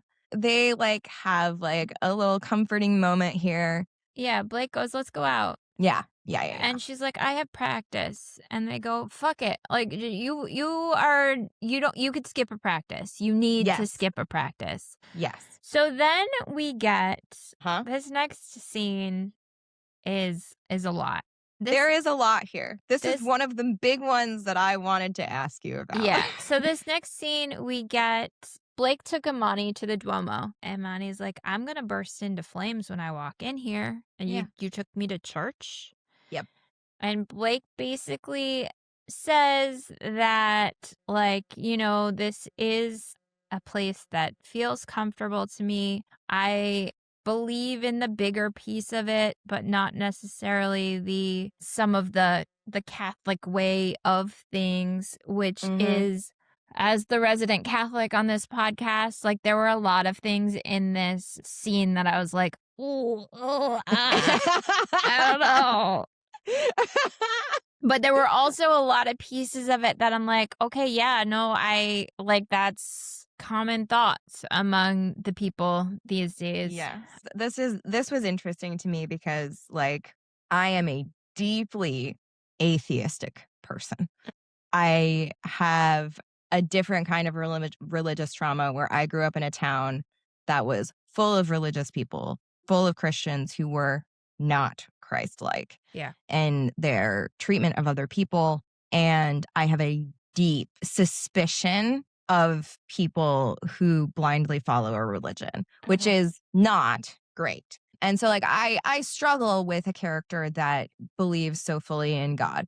I like that that Blake thinks that God is pangender, every gender possible. It makes the most sense to me. Angels are hermaphroditic. Doesn't that sound like they have a maker who understands some gender fluidity? Yeah. And like there are pieces here that I really, really like. But taking Imani to church and saying, I don't want you to associate good girl with a religion that you should choose of your own free will and not because I've trained you to. I really liked that, though. I really liked that, but I also am suspicious of them wanting her to choose their religion. Like, because I had such a hard time with that growing up because so many times people were trying to pull me into a religion that I was not choosing. Yeah. And so it just like, it made me uncomfortable. But from a perspective of, I want you to get to know me and I want you to see like, these are the things that I hold dear and these are the things that I find important. And this is how I view my relationship with God, I think is really, really cool. Yeah. It is bizarre to me that then translated to let me fuck you in the Duomo. Yeah, like this made me uncomfortable for a lot of reasons. One, it was in a church. Religion kink, not my thing. Two, so we do get to the point where like they say, if you eat a meal, I'll fuck you in this church. So basically they get her to eat like pasta. Yeah. I don't mind bribing. I do think that, what is it that Blake says? Yeah, she might still be lying to me, but at least I can get her to where we both want her to be if I bribe her with sex. But we are going to get an indication that Blake is starting to realize that Imani has a problem. Yes. She's not forgetting to eat. She's not eating on purpose. And Blake knows that. Yeah. And I care enough about her to make her eat and to figure out what's going on underneath the surface. But Blake realizes that this is outside of their expertise, outside of their like ability to help, and really wants to start kind of like recognizes right now I can keep bribing her with sex to get her to eat, but that is not a long-term solution, essentially. Right. So after dinner, they go back to the Duomo, and I think it was the not a religious kink kind of person, and also not a public sex person. So I think both of those pieces made me a little uncomfortable. So, and Understatement of the also century. they make her come, and she screams out I know, what in the church. in a public ass place. And then this, yeah, I know. so like that part not great, but then It's gonna get worse. it gets worse listeners. because after they leave, Blake dips their cummy fingers, I hate that word, See? into the holy water font at the entrance and makes the sign of the cross as we leave, the security guard glaring at us as we remove ourselves from the building we just sinned in. Stopping behind Blake, I decide to be bold, and making eye contact with the guard, I dip my finger into the water and slip the finger into my mouth, following it with the sign as well. I didn't like that part. No. Because, like, that was almost like more disrespect towards someone else rather than like the religion as a whole, Right. you know? Or like Yes. I agree. So, yeah, no, I not agree. my favorite scene. I understand what it did to move the story forward, but not my favorite. We get a good look again into Blake's kind of dominant mindset, where they say, everyone deserves to be held, and I mean that in all the ways, metaphorically, spiritually, and physically. When I release a submissive from my care, I want their standards to have been raised by their experience with me. Is it the dominant or lesbian in me? Well. Yep. I really liked that. We are going to get more like non-sexual interactions with Blake and Imani, where Imani has a practice day and Blake attends. This was so good. Blake had stuck a vibrator inside of Imani's pussy, trapped underneath her tights and leotard, and then turns it on and off at their whim during Imani's practice, which is so funny. Imani's still trying to get that triple axel. Yes. Has not gotten it yet.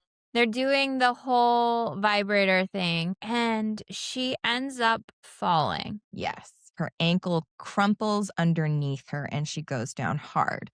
And so Blake is like, we're going to the doctor now. And we get a nice little, oh, this is oh so dangerous. Please make me come before the doctor comes into the examination room. Nope. I hate it so much. Yeah, so do I. That's not, again, a lot of people that almost or could get caught. That's a big turn That does on. it for them. I am too anxious of a person. Same.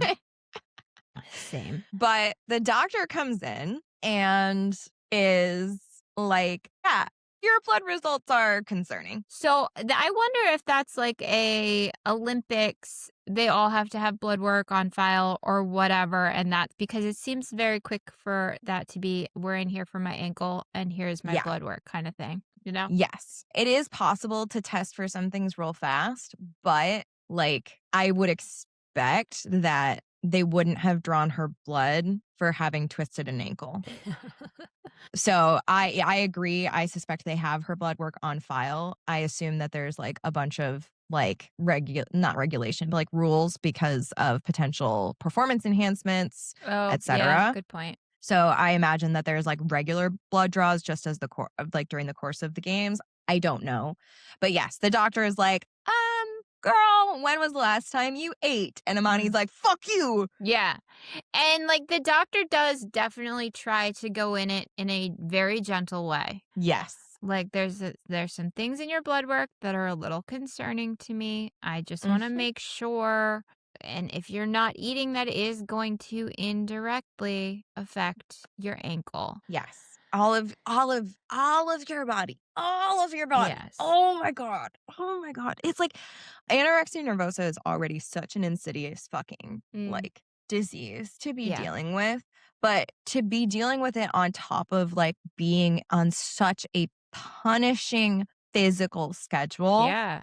is dangerous. Yeah. Like truly, truly dangerous. You could get permanently disabled from this kind of disease. Like to push your body so hard past its normal limits, it just makes me so sad. So, the doctor does give her some pamphlets on eating Mhm. disorders and kinda, like, lets her sit with it, whatever. Blake and Imani get back to their room.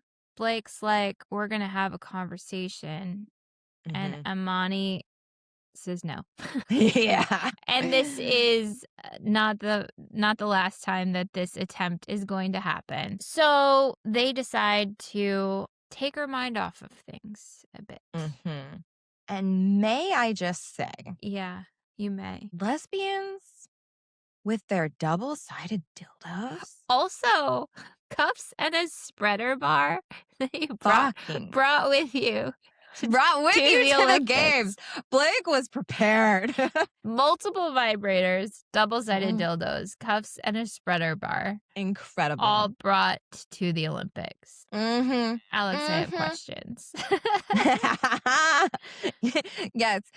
Can we get I need to write this down. Can we get a bonus scene of Blake going through security? Yes. Is all I I'm have to gonna say about that. Oh my gosh.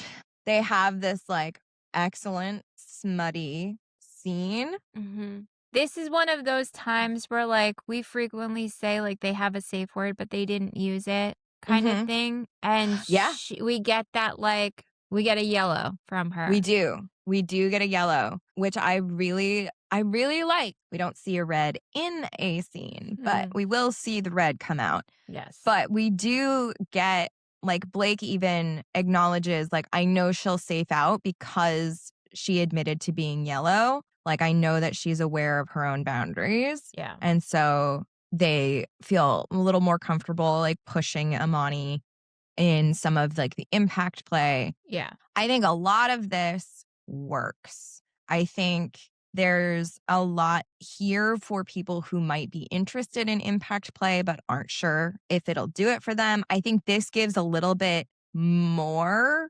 than like an intro because Yeah. we have like a full on wooden paddle. With Legos on the other side of it. Yeah. And like Imani's going to be bruised when all of this is done pretty substantially. So I think this is probably like the next level up from an introduction to impact play, but Mhm. certainly a lot here to work with if you are curious about a couple of different kinks. Yeah, for sure. So, at first, we get a yellow from her with impact play on her breasts, but Mhm. then she turns that to a green.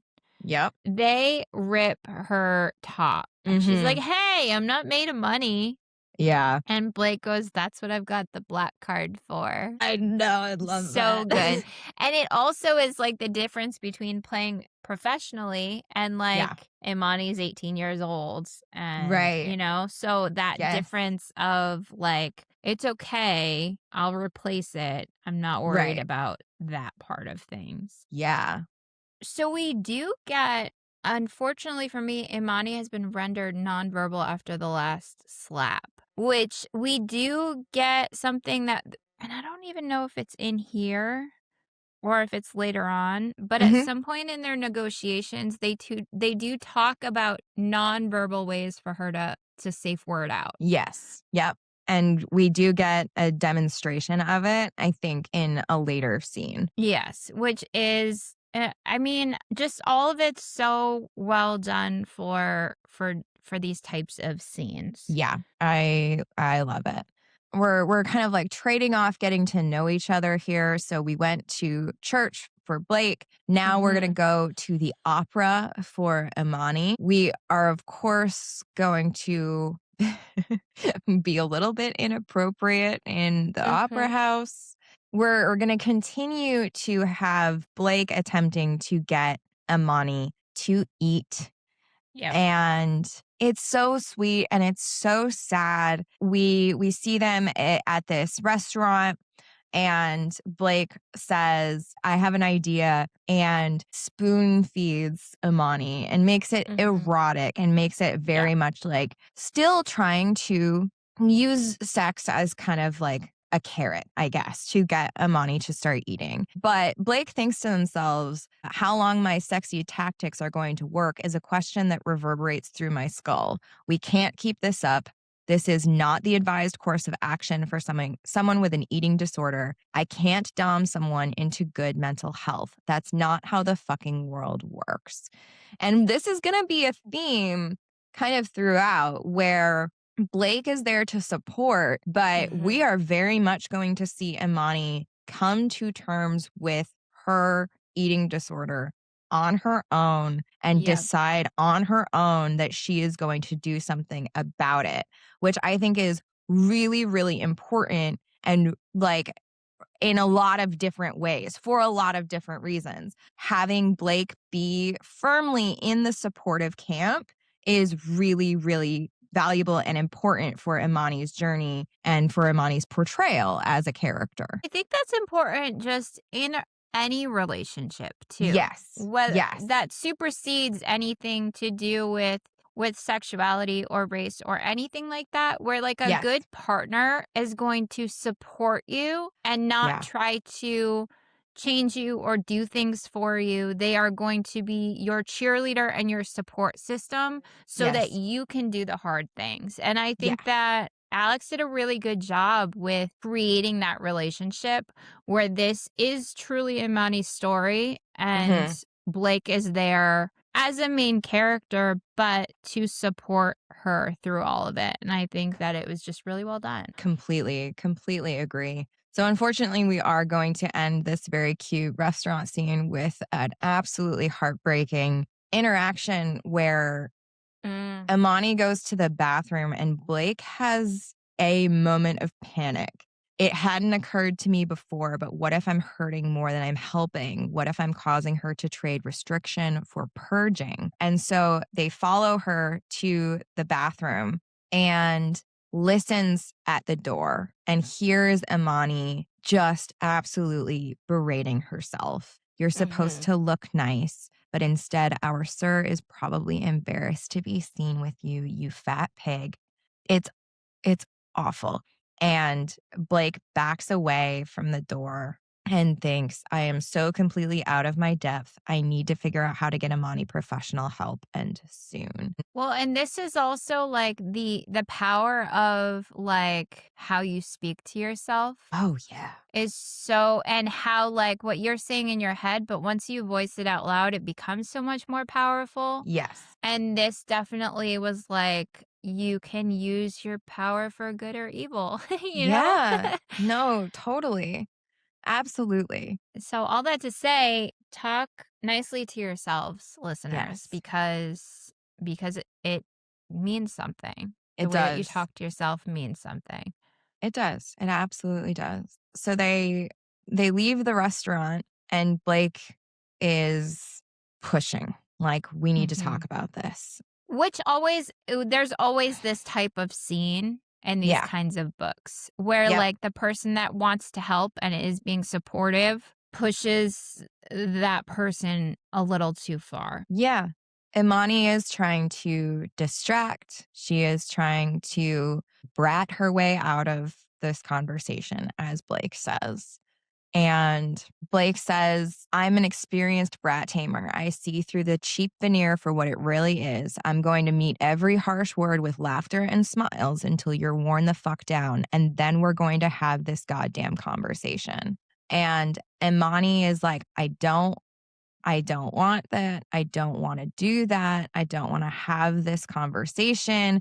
Blake admits that they heard her in the bathroom Yeah. and then says, you have to eat in order to win the fucking gold. And Imani says, red. Yes. So Imani uses the safe word. Yeah. And Blake's like, this isn't a scene. You can't safe word out just to get your way. In all of that, Imani starts to kind of run back towards their room. And Blake follows and is like, I'm not leaving you alone because that's not what the safe word is for. I'm not leaving you alone. I'm gonna follow you. I'm gonna be right there with you. As Imani started to say red, Blake says, if you safe out right now, that's it.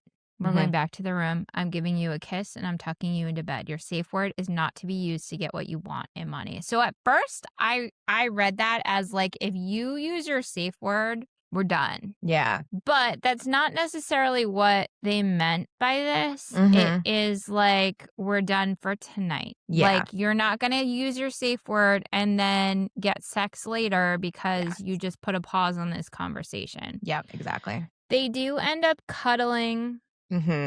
So Imani is kind of surprised because they're cuddling together and Imani asks, I have a question. And Blake jokes, I have an answer. Let's see if they match. And Imani says, what did you pray for that day in church? And Blake says, I prayed for you to win gold, of course. And Imani is shocked by this, but thinks, why would I think any differently? Blake spends all their fucking time taking care of me, the little mess, scratching her way to gold. I don't know how to love them back the way they deserve, but maybe I could be a little less difficult. Eventually, I'm going to have to re-up and have the fucking eating conversation.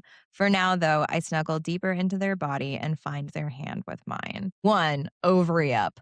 Fuck yeah. Yeah, love that. 2, starting to see the acknowledgement. Because like before, in Imani's head, we see her counting calories. We see her worrying about fitting into her leotards. We see a lot of that struggle without any acknowledgement that it's problematic. And then we slowly start seeing her defensiveness because she knows that something is off about it. Yeah. And this is kind of the very first time where we're seeing a little bit more explicitly, I am avoiding this. I'm going to need to face this eventually. I think it's just such a well done portrayal of like the thought process of like, first you have to fucking get to the point where you can admit you have a problem. And it's so well done. It's so heartbreaking. It's so sad, but it's so well done. So then we move on to, they had just won another hockey game. And Blake heads towards the interview room to try to like pump Imani up before she goes on another interview. Yes. And they don't get there in time. No. But they do make eye contact at one point to make sure that Imani knows that, like, they're there to support them. Yep. But also, we get an altercation with the coach, which was I loved it so much because, like, that's all anybody wants in their partner. It's like, yeah, I know you can fight your battles for yourself. Yes. But I'm going to also be there to support you and back you up or like step in if you need me kind of thing. And I loved it so much because Imani's coach is like, you're in my way. And Blake says, oh, my apologies. I'm Imani's roommate. I'm Blake. And the coach goes, I'm aware of who you are, Miss Flo Kay. And then Blake goes, it's Mix, thanks. We need to talk about Imani. I need your help. Yeah. And the coach goes, I could not give less of a shit. Stop wasting my time. But also, we need to talk about her. That doesn't raise some level of concern for the coach? Not even a little bit. No. So that gives us our first, well, probably not first, but like a more serious inkling that like this coach is not here for her. No. And then we get basically Blake is like, I think she's got a problem with her eating. And the coach is like, listen, I understand you've gotten a little attached to her. Women like you, I get it. But Imani is under strict supervision. A highly trained team monitors all of her intake and output. And then we get Blake's like, I could kill him. Yeah. The misgendering and lesbophobia are nothing I haven't experienced before. I can handle it. But this man is knowingly assisting Imani in the destruction of her mind, body, and spirit, and that is something I cannot abide. Yeah. So good. So good. And we get the catharsis of getting to fuck with this man because Mhm. Blake takes his wrist that is still resting on my body, applies pressure to it. And they think, I can't say I crush it because I'm sure that with the amount of rage I have riding my body at this juncture, I might actually make powder of his bones. But I do apply just enough strength to make him wince in pain. Don't ever fucking touch me again. Got it? I will get Imani the help she needs. If you won't help me, then you're not going to stand in my way. Love it. And then after the interview, The interviewer tries to ask a tough question at the end, and Yes. Imani fucking swerves it. It's so good.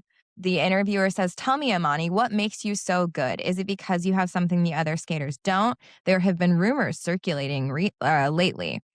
And Imani catches Blake's eye and turns back to the interviewer with a laugh and says, "Why, Margot, of course I do. You know, it's time I talk about it." And Margot thinks like she's getting the scoop of a lifetime and says, "We've been waiting so long for this, Imani. Please do regale us." And Imani replies, "The thing that makes me a powerful contender is my heritage as the daughter of Jamaican immigrants. You know what they say, melanin is my superpower."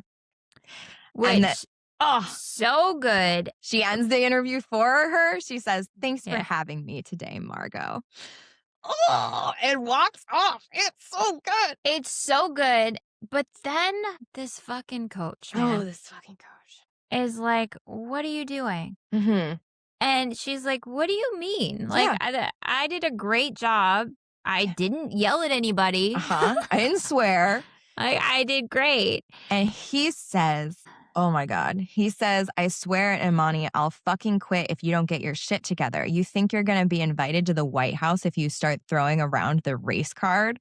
And here's where we get some current politics. And fuck, I love Alex for this because Imani goes, "Why would I want to go to the goddamn White House?"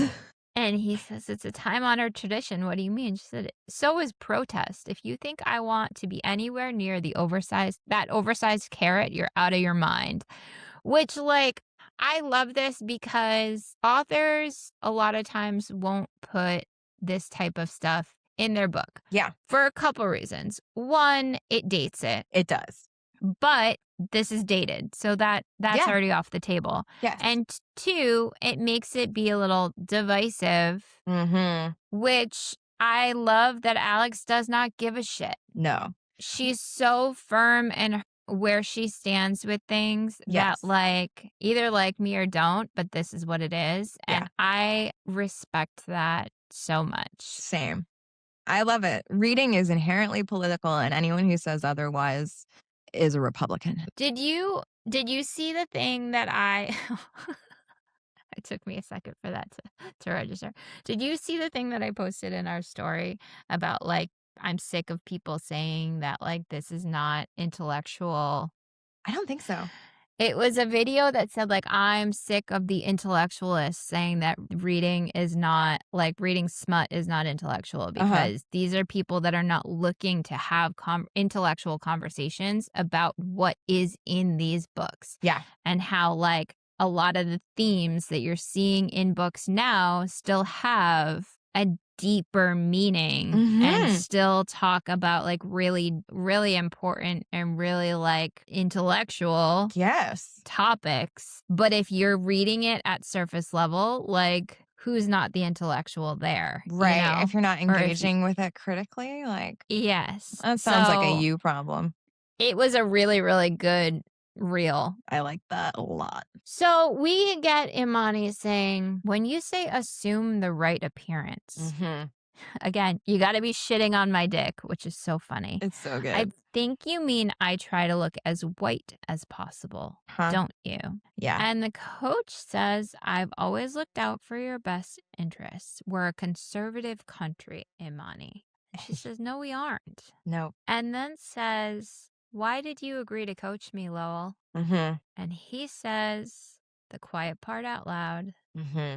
because I knew I could make the first Black gold medalist. I'll be a legend when I'm done with you, and we are not done. And she's like, I think you'll find that we are. Basically, fuck you, you're fired. Yeah. No, and See you never.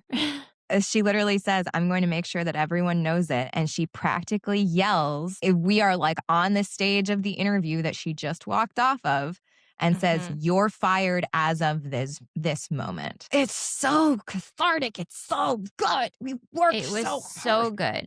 Yeah. So they go to the bar. She orders a drink, slams it back, and then looks to Blake to like order her another one because she's done all of the decision making and thinking that she wants to do in this moment. Yep. Which God, what a mood. What a mood. And Blake orders her water. Yes. And she looks at them and is like, what the fuck? Yeah. I support your decision to fire him, but I'm not going to let you get drunk the night before your short program, no matter how much of a dick for brains he is.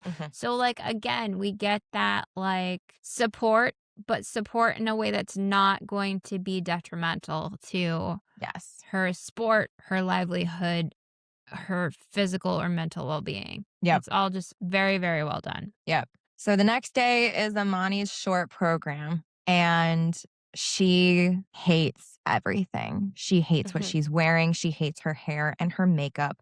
She hates this fucking song. None of it feels like me. I'm about to skate out onto the ice for white America, and that blows. Sure, it's Coach Lowell's fault for forcing me into these decisions, but I went along with them. After being raised by a proud Jamaican immigrant, I threw away everything about myself that makes me special just so I could have a seat at the table, and I never even got one. So she's like having this fucking moment, and Blake says, what do you need, Cupcake? And she replies, Lowell's in my head and it feels awfully Caucasian in here. #Olympics so white. Blake squints at me, but I know it's not from offense, just them trying to figure out the best thing to say to me while holding space for my Blackness. And they say, that's very valid. The thing is, two things can be true at one time. Lowell set you up to be whitewashed, and you've just now unlocked your rage about that. Even if you go out there and win the gold medal their way, you're shaking up the system, Imani. You know that. And then they trail off, leaving me room to come to my own conclusions. And then I can burn it all down. I finish. So good. Yeah. And it's also like, yeah, you can't make big changes without little steps. Yeah. She says, I can come back in 4 years as a gold medalist and do things my fucking way. I love this. It's so good. So her performance goes fantastically. She gets off the ice and Blake hands her a Gatorade and she's like, this is full calorie. And they go, weird how that's on purpose. Loved that. But we also get her coming off the ice and saying, did I just? And Blake says, become the second American and 7th Olympian of all time to land a triple axel in the games? Yeah. Yes. I loved it. So good. She hasn't quite won gold yet, but she has surpassed the Russian competition. Yes. There's still one more real good competitor in there, so it's not a shoo-in that she's won, but there's a really good chance. So then they get back to their room. She makes a big show of lowering herself into a submissive position. They have a very, very sexy kiss that would put the Spider-Man kiss to shame. And then we get Blake feeding into, not only does she have a little bit of a praise kink with the very good girl, but also she likes a little bit of the degradation. And very bad. She is being called a very bad girl. Yes. We also get Blake almost using the L word. Yep. Not lesbian. Love. Love. We also get a nice little acronym, which I liked. PRIC, Personal Responsibility Informed Consensual Kink, which I liked. That was new to me. I liked that Me too. one. Yep. We do get Blake spitting into her open mouth, which is not for me. No, not for me either. This is also where we're going to have a lot of that impact play, biting that draws blood, Yeah. which was a lot. So I think, again, read the content warnings, make sure you are prepared for a scene like this. Yeah. And degradation, orgasm, Yep. denial. We do get a lot of description of cream, which is Yeah. not my favorite. Agreed. Yeah, it's just there's other words. I don't know why that word bothers me so much, Yeah. but whenever it comes up in any book, it's not my favorite. Yes. So then we get basically that she gets so far in the subspace that she almost kind of blacks out. Yes. And when she will eventually black out. She does eventually black out. But that's after the fisting. Yes, that there is fisting that happens. So she does black out. There was also something in here that like made me laugh, and I only like it again, this was a joke not meant for me and you. But I did recognize it for the joke that it was about the lesbian community. Oh, yes. It says, "I've never U-hauled before, but I'm beginning to see the appeal," which I have heard the term, and it did make me laugh. Like, again, I know that joke is not for me, but like it was a well done inclusion in this part of it because it's showing how quickly they're falling for each other. Yes. I will also say that I have in my notes, of course, you've never U-hauled before. You're 18. Fair. You've never used a U-Haul for any purpose. Literally. Literally.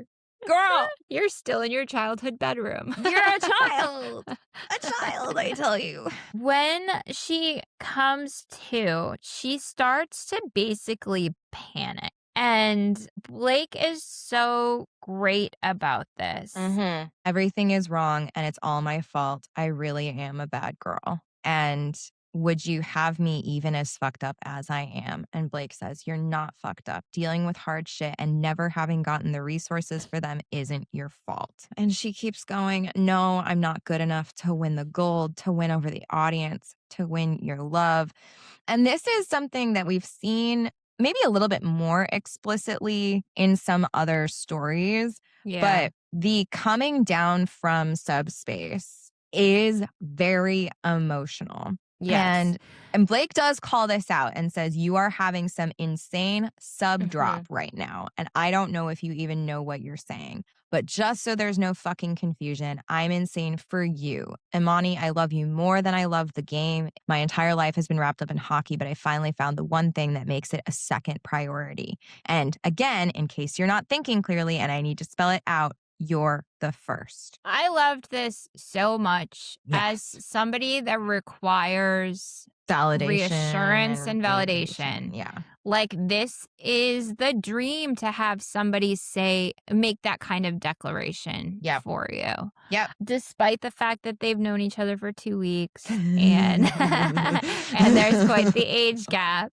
Like, the overall theme of it, I really, really loved it. I completely agree. And that declaration leads to Imani saying, I need to tell you something. I think I could possibly have anorexia. Their hand on my back rubs a big circle as their hand on my chin loosens and moves to push my hair out of my face. Thank you for telling me that. Are you telling yourself at the same time? It's so good. Like, again, the power of words, too. Yes. Like saying something out loud makes it real. And they have this conversation, and it's so good. Imani says, I'm tired of living like this. Do you know I punish myself when I eat dinner with you? No one has ever told me I'm mean to myself except for you. So maybe I could stop doing that if there's a way. And Blake says, I have the pamphlet from the doctor. I'm sure we can find the best option for you. Like, Imani says, I'm not promising anything, just so we're clear. And Blake says, okay, but this was a good start, Cupcake. I've been to a lot of therapy myself. Does that help to hear? Like, all of this is so good. Yeah. So I good. mean, and it speaks of somebody that's done a lot of therapy Yes. and knows how to handle something Yeah. of this magnitude. Yep. So we are going to see Blake's final game. And of Mhm. course, it's US versus Canada, As it should be. as it should be. It's fantastic. I did love this because this was such a nod to the Canadians because Blake is the captain of the US team and gives a Mhm. pregame like speech. Yeah. And they say, you're going to play for your heart, your soul, your reason. And I know if you do that, we're going to go home as gold medalists. Elbows up. How does that sound, assholes? And Saint goes, you've been in Canada for too long. Because elbows up is a Canadian expression Oh, that is like recent. And it is recent since like this most recent election going into when they elected Mark Carney and Trump was not joking about making Canada the 51st state. And it mm, engendered a lot of Canadian like national pride. And so it has become kind of an anthem of like, elbows up, the US is not going to make us another state. Like, okay. yeah. So it's a very political, another very political kind of inclusion. And like, I love it because it's a nod to the fact that Blake plays in Toronto. And so Yeah. there's a lot of Canadian influence there, and their best friend is Canadian. So all of it worked for me. I loved it. That's something that I didn't know the backstory to, so I appreciate that little insight there. So they are in the third period of the hockey game. It's Mm, tied 2-2. Blake is really proud of Charlie because one of those two goals that Canada scored, she had scored, but also they're proud of themselves because one of those two that the US has scored, they were the one to score. yeah. And they are a defenseman, so like that's a big deal too. Yeah. There is an accident on the ice Yeah. where one of the teammates ends up getting hurt and Yes. taken off the ice, Hmm. and the US ends up losing. Yes. We don't lose badly, but it's a loss anyway. So they do the whole like go through the handshake line, Hmm. and they do a nice handshake with Charlie, Hmm. and then as soon as that's done, Blake like beelines for her and like Hmm. jumps on her and is like, I'm so happy for you. I'm so proud of you. You did a Hmm. great job. And this was like, it gave me that like, this must have been what it was like for like Jason Kelsey to be like, look at his younger brother and be like, dude, you just won the Super Bowl. I'm so proud of you. That's I so don't know. funny. That's so cute. It like, but it just I don't know, that's what it made me think of, where it's This like yeah. when you have that such a close relationship with somebody and, Yeah. like, you wanna win, but you also want them to win too.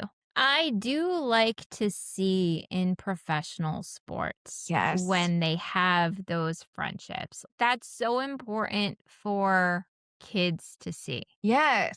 For kids to see people that they look up to and admire having just lost a game, but Being not throwing a gracious. temper tantrum. Yes, absolutely. So they get their like little moment of congratulating each other, and Charlie's like, go get the girl because Hmm. now you can get the gold medalist. You didn't get Yes. the gold medal, you can get the gold medalist. I loved it so much. And Imani does her routine Yeah. perfectly. Yes. She finishes and she is crying, Hmm. and Blake is there waiting for her right Hmm. off the ice. They go over to the kiss and cry area. They're waiting Imani's for like, Imani's her score. scores. Yeah. Yes. And Imani's like, you look fucking hot.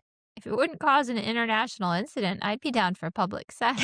Blake's like, just so you know, there are cameras all over us right now. Yeah. Like there's that woman that's like, what was the lip reading saying here? Yes. Yeah. Oh my gosh. Incredible. So then we get that whole like they're still waiting for the scores, and Imani goes, I've decided I'm gonna get treatment for my eating, Hmm. but I'm afraid that if I get gross and fat, you're not going to love me anymore. Right. And Blake's like, I love you, and it's not because of the way you look in a skirt. I'm not Yep. going to pretend that I don't love your body, but that's such a low-ranking reason for why I love you. Yes. And it's very sweet and wonderful. And then we find out that she wins the gold. Yes.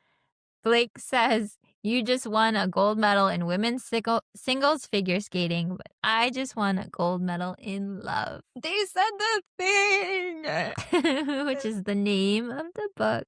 Love it. So then we get an interview immediately.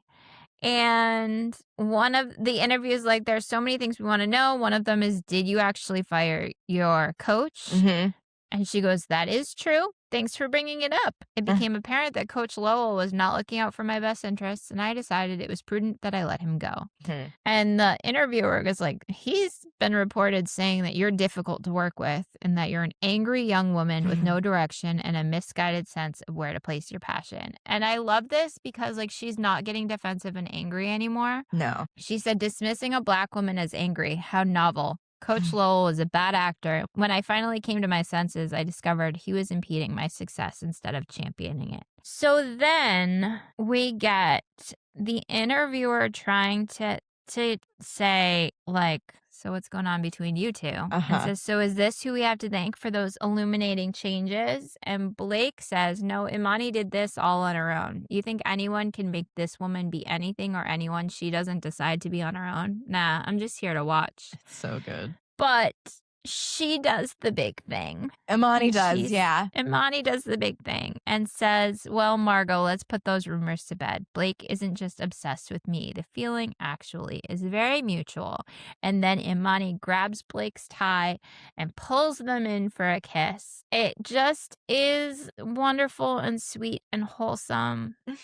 And then we get an epilogue, which is 4 years later. Indeed. And we are back at the Olympics. Yes. And she is winning a second gold medal. She is wearing orange. It's beaded. It harkens toward her Caribbean heritage. She is skating to Queen and doing it her way. My actions aren't exactly broadly popular these days, but enough people have come around to the way I do business now. My brand is honest, sincere, and expressive, and a lot of my audience finds that no matter what struggles divide us, my message is relevant to all. And Blake is still there waiting at the end of her routine. And we find out that she has gone to treatment for her eating disorder. And in those 4 years is continuing treatment because she's relapsed a little bit throughout that. And also, we get 4 years of supporting you in recovery through all your relapses, constantly reminding you that recovery isn't linear when you slip, working as hard as you do to assure yourself that perfectionism is the enemy. Yeah, no, I see it. She's crazy, can't be trusted, obviously. And they're talking about Imani's therapist. Yes. So we also find out that they are engaged. They are married. Married? Oh. Blake calls Imani their wife. And, I missed this. I love it when you need a reminder that you're my collared submissive and that we're in a total power exchange. Yeah. You want to brat your way to a celebratory spanking? By all means, Cupcake. What a fun idea. We are going to get one last extremely kinky scene on the ice in the middle of Blake's team's practice arena, which was a lot. It was too much for me because the sensory experience of this just sounds like a fucking nightmare. Ice. Well, and crawling on the ice. Yes. I don't, the crawling thing is not my bag. Which it happens a bunch. In this type of dynamic. That is not my bag. Yeah. But we get some more good banter. Oh, a wife of mine. And Imani says, worst spouse ever. And Blake says, too late to annul. You'll have to settle for filing for divorce. You can tell the judge I loved you too hard. Imani replies, I'll say too hard, too painful. And Blake says, objection, Your Honor. Plaintiff is a masochist. It's so everything about this is funny. And then they go on to say, also, the plaintiff loves the defendant. And Imani says, true. Love you forever. Oh, So we get, if all the fight's gone out of her, it's not nearly as fun. But I meant what I said. I'll worship her until she safes out or is too gone to do so. For today, for forever. And then we're at the end. how would you rate this one? This one's like a 4 for me. Mm-hmm. I really, really loved it. I think that it lost the star with the church sex. Yeah. That one made me a little uncomfy, but the overall storyline, I loved it so much. I think that Alex did a really great job. The eating disorder storyline was included so beautifully. Yeah. And I think that it's important for people to see something like that. Yeah, I completely agree. What about you? I am also going with 4 stars. Okay. I think obviously Alex loves to play with taboo, and we love that for her. I struggle with an 18-year-old as a main character. Like, Yeah. I can't do it. I can't do it. That's a child. That's a child. That's a child. I know it's not. I know she is not a child, but it is something that makes it so difficult for me to like get into it. And then in the moments when I could forget, like when we hadn't talked about it for a while, I was like, okay, I love this for what it is. I love the dynamic here. I love the communication. All of it works really well. And then Charlie would be like, she's 18. And I'm So like, then yes, Charlie, she the is. Elle of the story comes in and is like, reminder for you. Yes. Yeah. Completely. That's funny. Completely. But speaking of Alex. Yes. Speaking of Alex, here she is. So we are so excited to welcome Alex LaBruyere. How are you? Congratulations. We love this book so much. At recording, this is release week for you. So how's it going? Yeah, I've broken all my personal best records. I don't even know what to do with myself. That's awesome. Congratulations. Thank you. So how did you, how long has this been in the making? Because I like to call these groups of books that have been different groups of authors releasing the same kind of overarching themed books. I've been calling them group projects. Elle doesn't like that. She calls it a potluck. But there's so many more of them have been coming out. How were you approached for this? How long has this been in the works for you? So first I have to agree with Elle. I use a lot of cooking metaphors for my writing process. So I am going to go tell the team hey, we got called a potluck, and I fuck with that so hard. Because I always say I'm in the kitchen, I'm cooking, we're writing, I'm cooking, and this ties all together. So it started a year ago. Oh, wow. Yeah, I had done a giveaway where I grabbed a bunch of sapphic authors, and so I ran my first giveaway and probably my last. I was like, I hate this.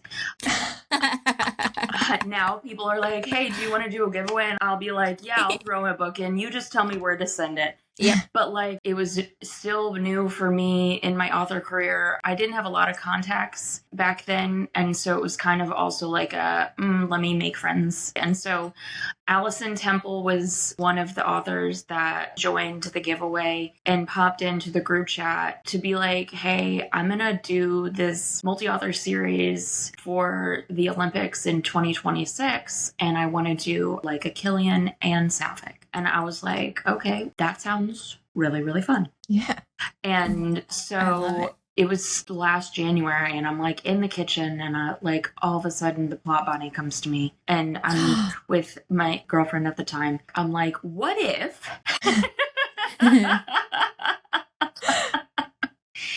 I love this. And they were like, yes, yes, yes, yes. I love it. And so usually I let a book cook in the crock pot, is what I call it, for a long time before I ever sit down to write it. But the crock pot time was probably the shortest it's ever been for me. But I am molasses. I started this book in January of last year, and I finished it December of 2025. I take a long time to write, okay? But there's a lot of crockpot time for me. Like, I don't get writer's block necessarily. I just feel like I need to set it down and I need to noodle and then I need to come back into it. And also, I'm incredibly disabled. So writing takes a terrible, terrible toll on my body. I believe it. Yeah. I mean, I love that though. Like, I love that you call it a crock pot and we've called it a potluck. Because there's been a couple of these types of group releases that we've done episodes on so far. And I love that it's happening more and more. It's very cool. And it must be very cool to be a part of. Do you converse with the other authors in the group? Like you said, you talked about the plot bunny coming to you, which is adorable and I love it so much. But like, was there any like exchanging of, here's kind of what I'm doing? Did you try not to overlap too much with the different sports? Because like, obviously you're working with a lot with the Winter Olympics, but how much collaboration is there in like the early stages? So I'm a big talker and we are in a Slack. So I definitely was in there blabbing like talking a bunch. But, you know, when I first started writing, the only other person who was writing was Rochelle Wolf, and they are the one that I cross-pollinated with. So we both did hockey and we were like, okay, but wouldn't it be fun / challenging if we decided to do some overlap? Because if our characters are playing in the league together. Did they write Charlie? Yeah. Okay. That because we were just discussing if like this weren't a potluck situation, Charlie would be the obvious next spin-off book. So, okay, so Rochelle Wolf wrote Charlie's Romance, and that does require a lot of collaboration then with the overlap there. Yeah. Wow. We were in each other's Google Docs, which was very fun too, because, you know, Rochelle is Canadian. And so I'm like, so Canadian. Adorable. They're a wonderful person. And we had a really great time. They are a way faster writer than I am. So they got to kind of call a lot of the shots because they were moving through their manuscript first. We had already I don't even know how we decided. We flipped a coin maybe that I was going to say, did they get to decide who won? But I definitely bought into Canada winning too, because this story is about Imani overcoming her eating disorder. And so she's the focus of the book. That's the plot line. We had a maximum number of words. And if I had more words, I would have done more with Blake, because I feel like they have a lot of story that didn't get put on the page for this. But one, Blake is the kind of golden retriever that would get silver and lose the gold to their best friend and not blink an eye, because they go so hard for their people. Yeah. It very much gave me like Jason Kelsey energy with playing Travis in the Super Bowl kind of thing. She just shook her head at me. We've already Taylor and Travis have already come up once in this morning. So Kay is very much a white girl Swiftie, and we love that for her. But I do want to ask a little bit about Imani's inspiration and her arc, because it is one of those things where it can be really tough to portray such a destructive disease. But I'm curious, kind of like, why was this so important to you to put to page in this particular arena as a part of this project? And how was that experience writing it for you? Yeah, so I'm not shy about her experience is my experience. That is the thing. I felt like I've been battling an eating disorder since I was 13, and it's been ebbs and flows. I was hospitalized for it at 13, and then I was hospitalized for it at 30, I think. So it's been a constant in my life, and some years are better and some years are worse. I was struggling with it when I decided to pick up Imani's story, and so I thought I could, one, talk about it in a way that maybe other people wouldn't be able to talk about it, because I've had a lot of good years. Like, some years I'm, fully in recovery. We talk a lot in eating disorder treatment about, like, our language is the same as recovery from substance abuse disorder, because it's an addiction just like that. Yeah. But the problem is that you actually can't stop eating like alcohol. The point of eating disorder treatment is that you do the opposite. You do start eating. Yeah. Right. And no matter what you're suffering from, a lot of the disorders, there's so many, but restriction is a part of every single disorder. And maybe people don't know that. Even binge eating disorder, you binge because you're restricting. Yeah. So it's something that anybody who comes from disordered eating can relate to. I didn't do any numbers on the page for a reason, because I knew this would be triggering for a lot of people anyway. But I wanted them to be seen and healed and validated through Imani, not like, oh, I need to do what Imani's doing. And I really hope that I brought that forward. Yeah. I think that you did. We were talking earlier about how these characters for a 225-page book are so well developed, and they each have their own voice and their own story. And I had said to Elle, like, it's funny because in such a brief time of knowing you, we met at that conference and then just through social media. So there's such a limited viewpoint, but so much of this story, we could see you on the page, like there were certain things and I was like, oh, that was Alex coming through. Yeah, very much so. So your personality absolutely shone through on the page, but I also think that you did such a fantastic job with bringing light to something that is so serious and not making it be a light topic. Yeah. But not making it be a scary topic for people to read, and also bringing in the kink element of it too. This was the first time that I've read a book where the negotiation was really, really there on the page. Yeah. Which is really cool to see that side of things in a romance novel. Like, we talked about how consent was so much the forefront of their relationship, and how, like, consent can be really fucking sexy. I want to talk a lot about the negotiation and their dynamic, but I do want to also just like call out and acknowledge how beautiful it was watching Imani come to the conclusions on her own about what she was suffering from. That's something that I've talked a lot about in terms of domestic violence, where there's a certain element of self-actualization that has to happen. Like, you cannot be saved from it. You have to save yourself. And for Blake's part, they do a lot of thinking about this, of you can't dom someone into good mental health.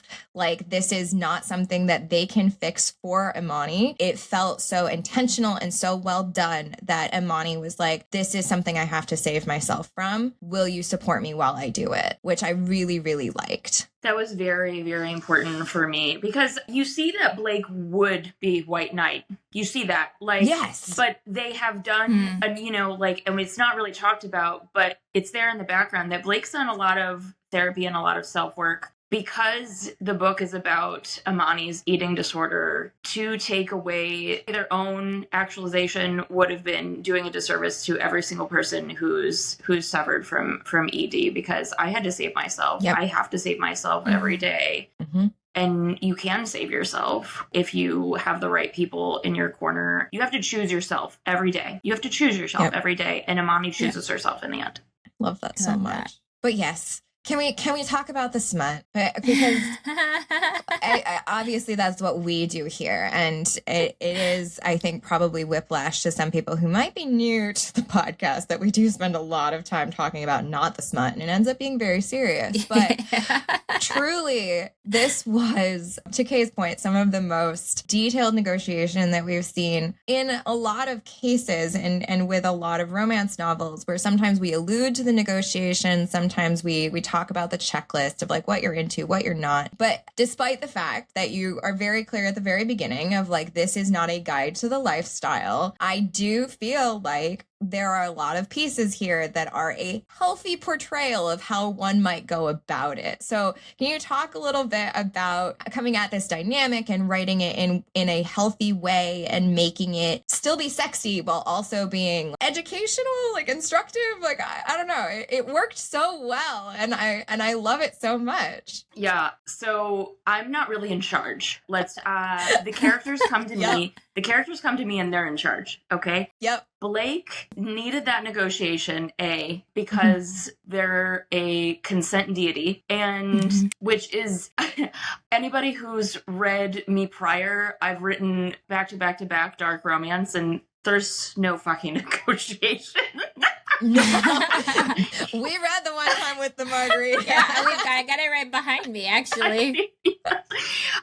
So this was a fun challenge for me because I was like, okay, well, Blake needs this negotiation on page. They told me that, and I have to make that negotiation hot. So I finished writing it and I went straight to my alpha readers and I was like, okay, I need you to read this like ASAP, because did I do my job? I love that though. Yeah.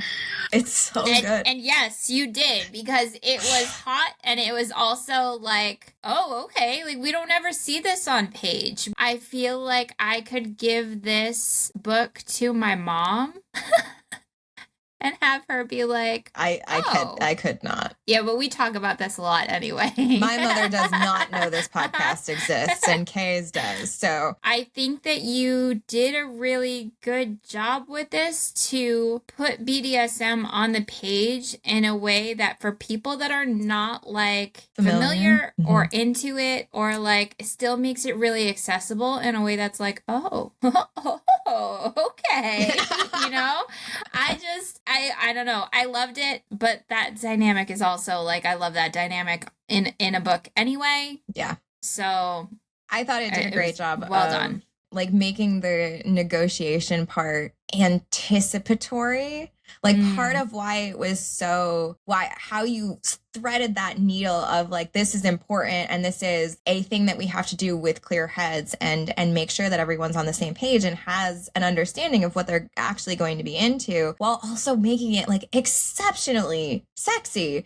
You get the anticipation from Imani of like, oh, like that's an option, like, oh, okay, like, oh, and I feel like that helps add a layer of, this is erotic to talk about the things that you like. And I think it really did a good job of baking that into the discussion. Thank you. I think too, it was important for me because Blake, you know, they have the age gap. And so Blake, you see Blake kind of be like, I can't fuck Imani. Like today, I do look at my reviews. I'm a bad author. Today, I saw somebody's highlights on Goodreads, like absolutely freak out about the age gap. And I was like, oops. Wait until you find out the other things are right. You know, and you like what you like. I definitely would not. I wouldn't fuck an 18-year-old. I'm not advocating for this. I have a rule. I'm 35. I try not to go under 30. Okay, like if I do, the frontal lobe has got to be developed, man. Yeah.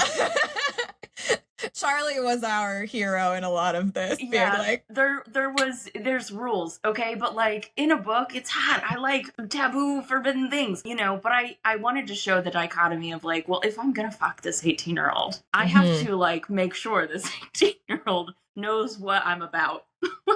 Yeah. Well, and I also said to Elle, like, for how her character's coming in, first-time Olympian, figure skater, they start off young. Like, it wouldn't make sense for her to be 28 going to her first Olympics as a figure skater. That's just not how it's happened in the past. Yeah. So, I mean, the age gap for me was like, yeah, I'm not going after an 18-year-old either. But, like, I can understand it for what it was, you know? Mm-hmm. Well, playing with the taboo is kind of what we're all here for anyway. Yeah, that's true. The curse of a dark romance author of like, listen. Books are silly. It's not real. It's all made up and the points don't matter, okay? Like, hey. So Elle did bring up that she wants a bonus scene. Oh, Can you explain what the bonus scene you would like to see is on this? Yes. If Blake does come back to you and tap you on the shoulder to explain their experience of going through airport security with a spreader bar and multiple vibrators and a double-sided dildo, I would love to know what that was like. It's actually, it's as somebody who's like done that before, it's not as fun as you would think. It's just, you just watch the faces, because like as your luggage is going through the security, like the stuff you don't check, you're just like, and they're like, you can tell when they get to your bag. Yeah, but it's pretty anticlimactic. You just gotta own it. Right? Yeah. So, would you like to hear who I cast as Imani and Blake? Yeah. So, I tried to do it justice and choose actresses that are part of the LGBTQ plus community. Love. So, for Imani, I chose Kiersey Clemens. Okay. Kay always comes to these with, sometimes it's like, okay, yes, you picked Henry Cavill for romance lead. Could you be any more obvious? And then sometimes I'm like, I've never heard of this person in my life. What media are you consuming? Right. Yeah.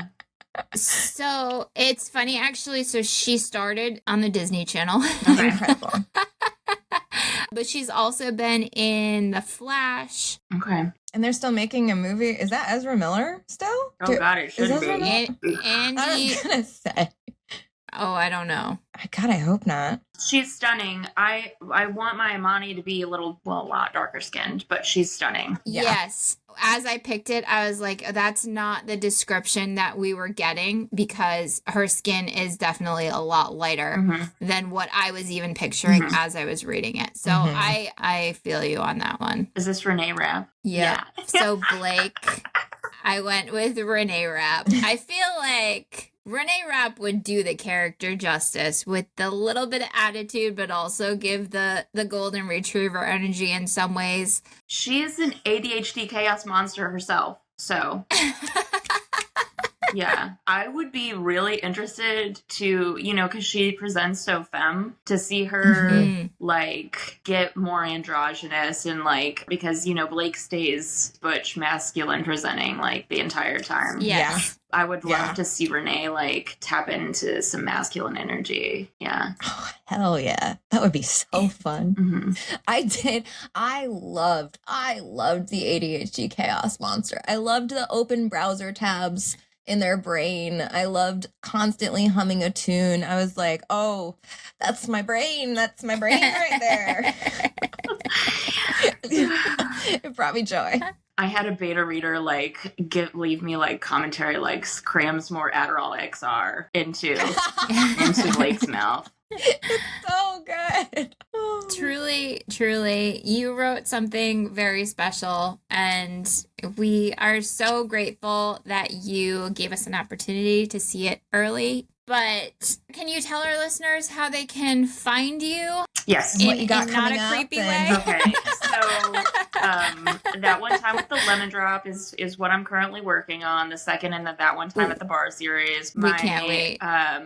Dark romance sentient object with different gender pairings The next book after that is going to be the sapphic anthology that I put together, Festive Fury, a bunch of angry people with feminine rage and fervor against our government. Feminine rage. And oh my gosh. put it all out there on the page in different pieces. And then I love that. The next thing after that will probably be, I had like an earlier post I had made last year was like, what's coming up in 2026? And I was going to do my dark romance sapphic nun quad. But then I really fell in love with Saint, and I was like, what if I just continued my jock era that I have going on right now and wrote a sapphic hockey series? So, I mean, I haven't started it yet, but that's probably going to be what's next for me. Just put it in the crock pot. Yeah, it's in the crock pot. I already started outlining it. It's called Bounce Back Season. So that's going to be what's next. Yeah, because Saint ends this book in a rough spot. Now, is hockey something that you have played, or are you just a fan? I was a ballerina, which is why, I was a ballerina, which is where the eating disorder culture comes from. So Imani's adjacent to figure skating is, I was not a professional. I have a dance minor. So figure skating, I don't have experience in either, but Imani's culture is very much ballet culture as well. They're cousins. So I was a ballerina. I danced for 16 years. Mm-hmm. Wow. Well, we are so glad that you agreed to come chat with us. We will continue to champion you. We love you so much. We were so excited to meet you, and you just have continued to be one of our favorites. So we appreciate that you decided to come join us today. Thank you so much for taking the time. Thank you for all of the effort you put into your stories. Thank you for continuing to push through and produce such amazing content. It truly is an inspiration and a source of joy for a lot of people. Thank you. I'm honored to be here. We did it. That's my first podcast interview. Yay! We're so honored. Yeah. This is great. I'm so happy for you that it ended up being such a good release. That's awesome. Well, thank you again for joining us. Please, listeners, find Alex LaBruyere wherever you download books. And please support this incredible artist, author, gift to the community. And we have thoroughly enjoyed having you on. And as always, if you've made it this far, we appreciate you. Don't forget to like, follow, subscribe, tell all your friends, leave comments, go leave reviews on Alex's book as well. And with that, we are at our wits' end. See you next time.